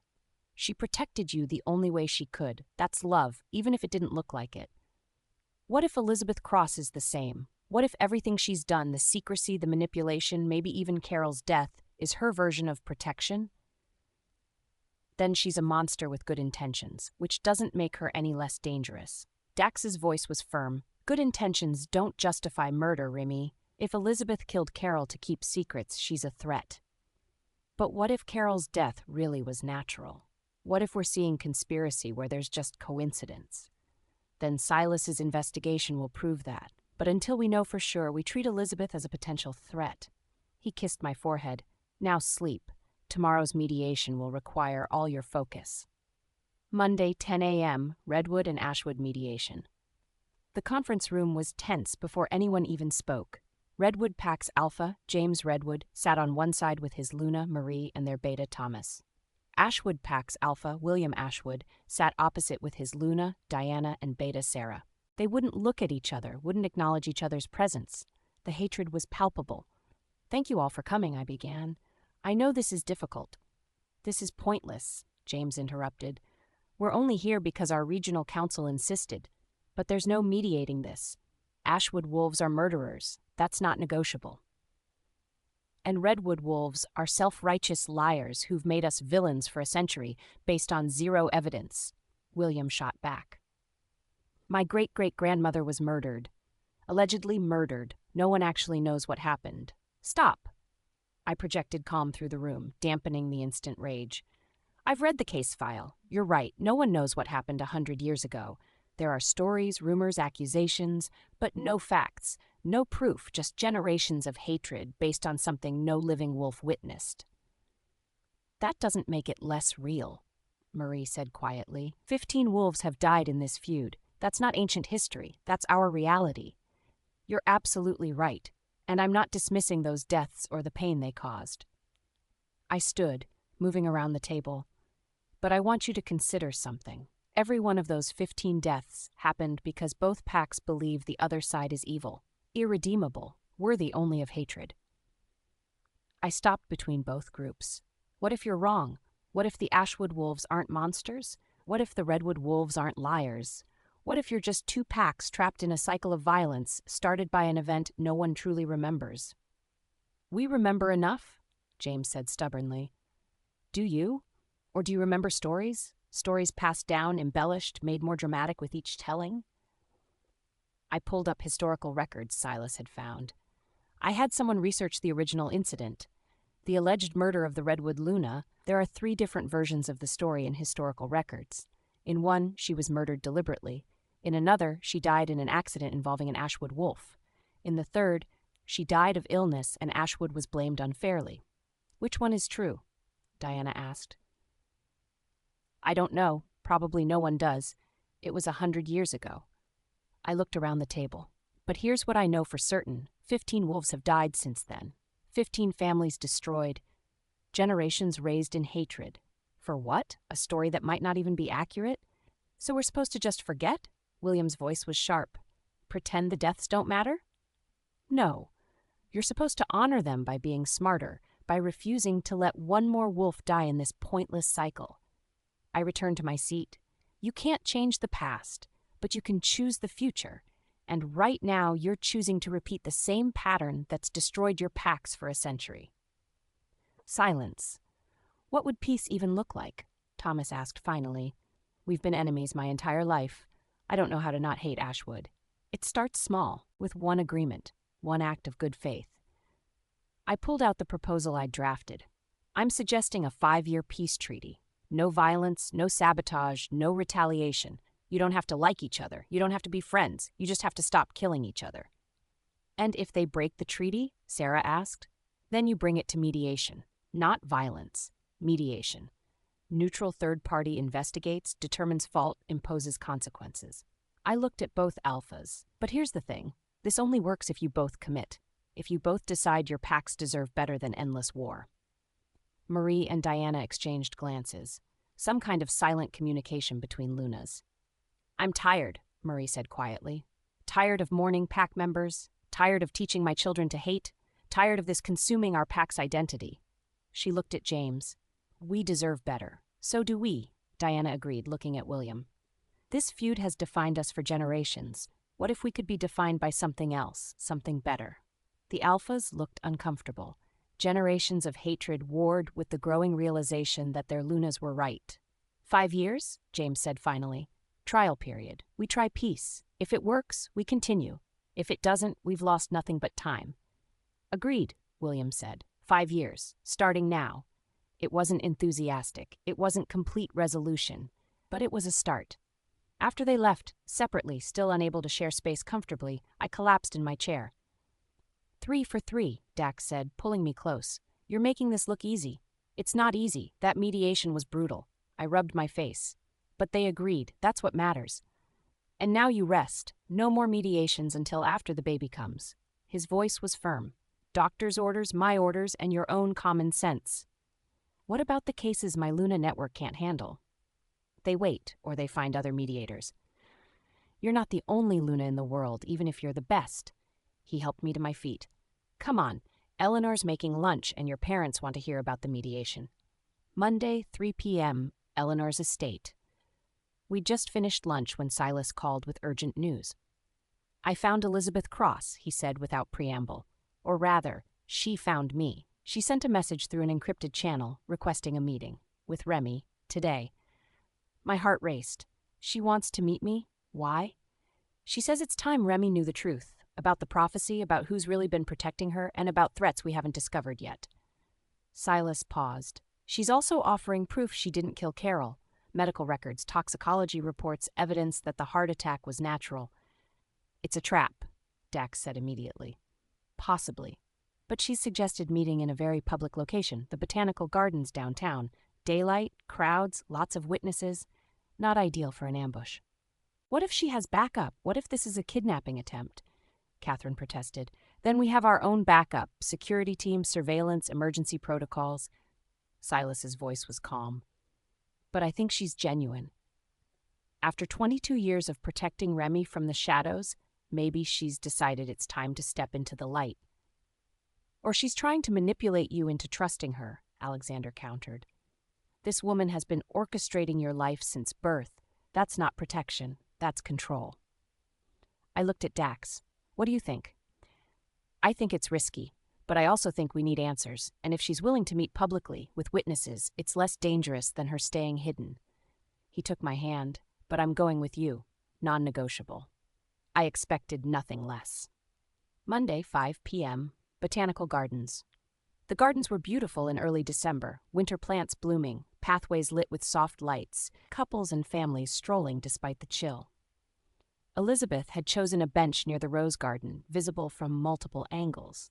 Security teams were positioned throughout the gardens, some obvious, some hidden. Silas monitored from a van nearby. We arrived exactly on time.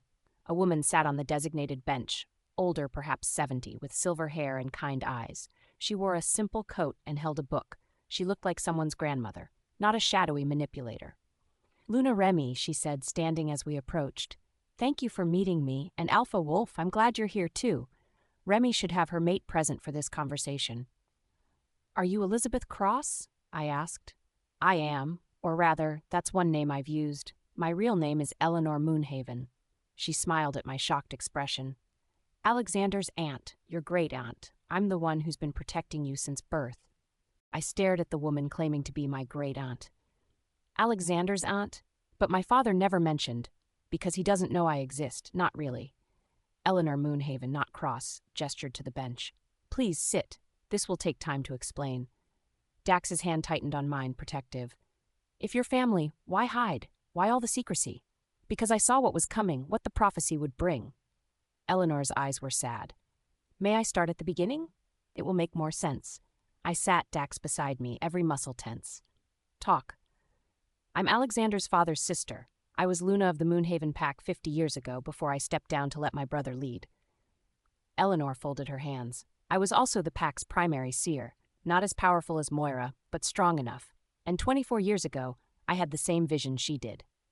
About me, I said. About you. A child of immense power who would unite divided packs.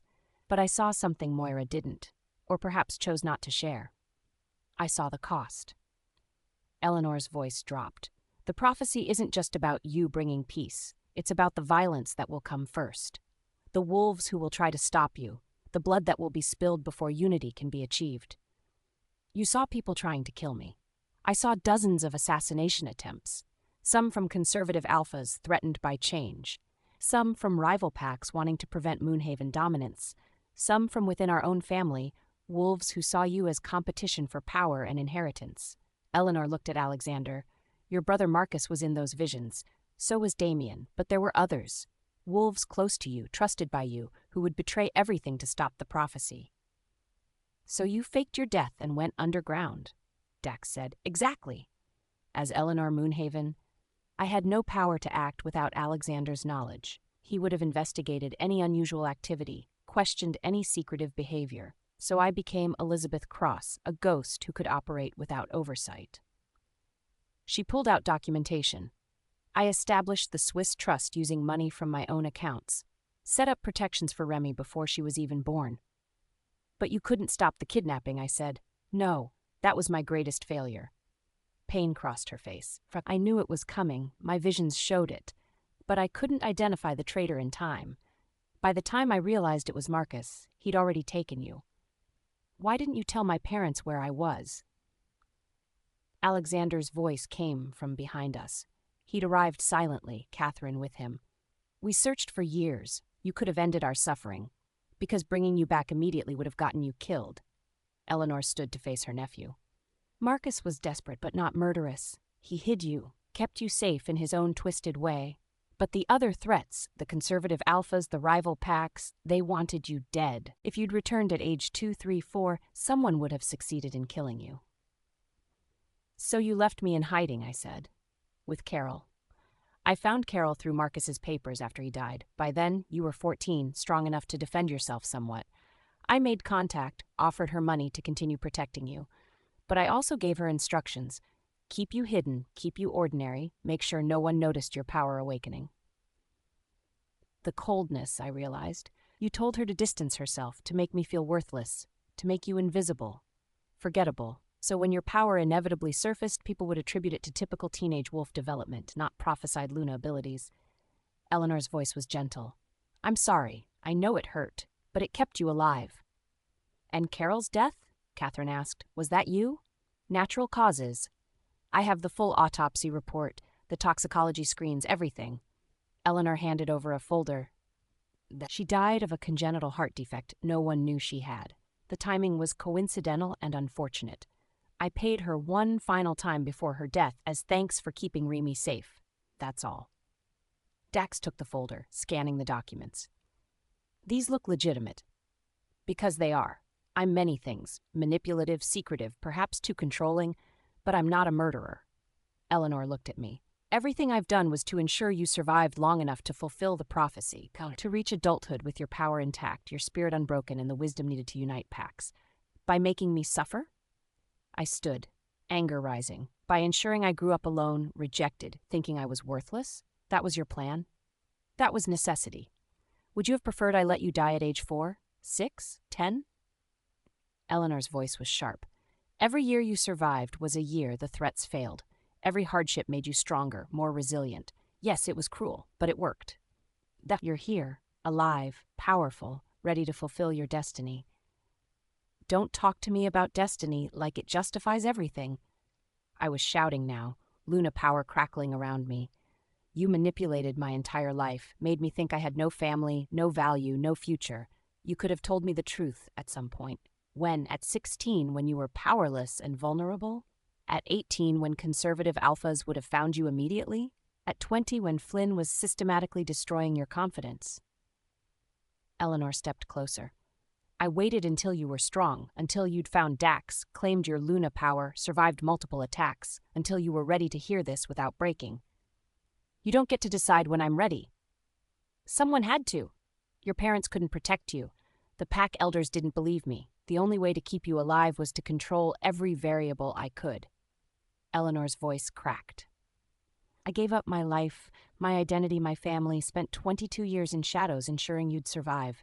And you did. That's what matters. It's not all that matters. Tears streamed down my face. I mourned parents I thought were dead. I lived with a woman who made me feel like a burden. I was rejected publicly by someone I thought loved me.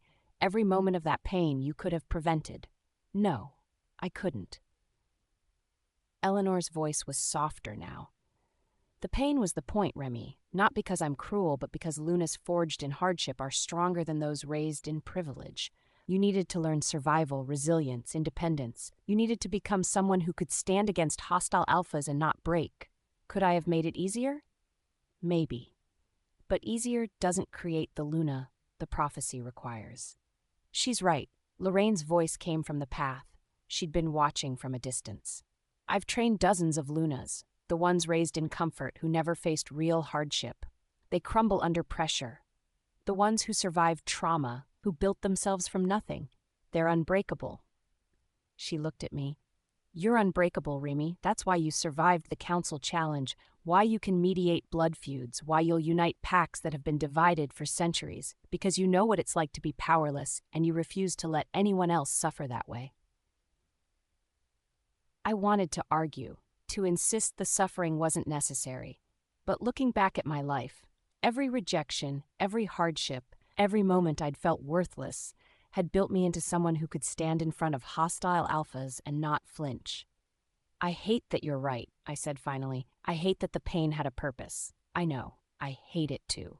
Eleanor moved closer, cautiously. If there had been any other way to keep you alive and prepare you for this role, I would have taken it. But there wasn't. This was the only path that led to you standing here today. Alive, powerful, and capable of fulfilling the prophecy. What about the other threats? Dax asked. You said there were people beyond Marcus and Damien. Who? 3 more wolves inside the Moonhaven pack. People close to Alexander and Catherine who saw Remy as a threat to their own ambitions. Eleanor pulled out a list. Adrian Moonhaven, your second cousin who stands to inherit if you die. Lydia Blackwood, married to a Moonhaven pack elder who wants her own son to have power. And Thomas Gray, your parents' former advisor, who believes the prophecy will destroy traditional pack structure. They're all still alive? Catherine asked, horrified. And active in the pack, waiting. They tried once to kill Remy when she was a baby. They'll try again now that she's visible and vulnerable. Eleanor looked at me. That's why I'm revealing myself now. The council challenge is over. You've proven yourself publicly, but the next phase is coming. The real violence. And you need to know who your enemies are. Why should I trust you? I asked. You've been manipulating my life for 22 years. How do I know this isn't more manipulation? You don't. You have to choose. Eleanor extended her hand. I can provide proof of everything I've told you. Financial records, vision journals, documentation of every threat I've neutralized over the years. Or you can reject me, and I'll disappear again. But Remy, whether you trust me or not, the threats are real. Adrian, Lydia, and Thomas will move against you soon, probably before the baby comes when you're most vulnerable. I looked at Dax. He was watching me, letting me make this choice. What do you think? I asked him. I think she's been protecting you, even if her methods were brutal, and I think we need allies if there are more threats coming. He paused. But I also think you have every right to be angry, to reject her. Whatever you decide, I support you. I looked at Eleanor, my great-aunt, my secret protector, the architect of my suffering. She'd kept me alive. She'd also made me miserable. I want to see the proof, I said finally. All of it, every vision, every threat you stopped, every decision you made, and then I'll decide if I can trust you. Fair enough. Eleanor pulled out a USB drive. Everything's here. Vision journals going back 24 years, financial records of payments made to eliminate threats, documentation of 17 assassination attempts. I stopped before they reached you. She handed me the drive. Read it, then decide. And the 3 current threats? Alexander asked. Adrian, Lydia, and Thomas? What do you suggest we do about them? Watch them, document their activities, wait for them to make a move, then strike decisively. Eleanor's voice was cold. They're planning something. My visions show an attempt coming within weeks. When it happens, you need to be ready. Within weeks? I touched my stomach. I'm 6 months pregnant. Weeks could mean right before I give birth. I know, that's probably intentional. They're waiting for you to be most vulnerable. Eleanor looked at me with something like sympathy. I'm sorry, Remy. I wish I could tell you the danger is over. But the prophecy is just beginning. The hard part is still ahead. Monday, 8 p.m., Eleanor's estate, Wolfe, not Moonhaven. Back at the estate, we gathered in the library. Me, Dax, my parents, Eleanor Wolfe, Marcus, Silas, and Lorraine. Eleanor Moonhaven's USB drive was connected to a large screen. 24 years of vision journals, Silas said, scrolling through files. This is extensive. Show me the visions about me, I said. The threats she claims to have stopped. Silas pulled up a folder labeled Remy, Childhood Threats. Inside were dozens of entries. Age 3, vision of Adrian Moonhaven hiring assassin. Intercepted payment, assassin never made contact. Age 5, vision of Lydia Blackwood poisoning Remy's food during pack gathering, arranged for Carol to keep Remy away from all pack events. Age 7.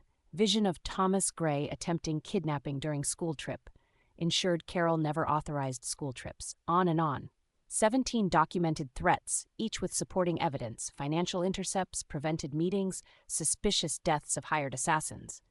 She wasn't exaggerating, Catherine said, horrified. All these people trying to kill our daughter, and we never knew. Because I made sure you didn't have to know. You were grieving, desperate, making decisions from emotion rather than logic. If you'd known about every threat, you would have acted rashly, possibly gotten Remy killed trying to protect her. Eleanor Moonhaven's voice came from the doorway. She'd followed us back. I did what you couldn't, made the hard choices with clear eyes. You should have told us, Alexander said, but his voice lacked conviction. Would you have listened? Or would you have insisted on bringing Remy home, installing more security and making her such an obvious target that someone would have eventually succeeded? Eleanor Moonhaven sat down. I knew you, Alexander. You're a good man, a strong alpha, but you're also emotional about family. You couldn't have done what needed to be done. And what about now, I asked. These 3 new threats, Adrian, Lydia, Thomas, what are they planning?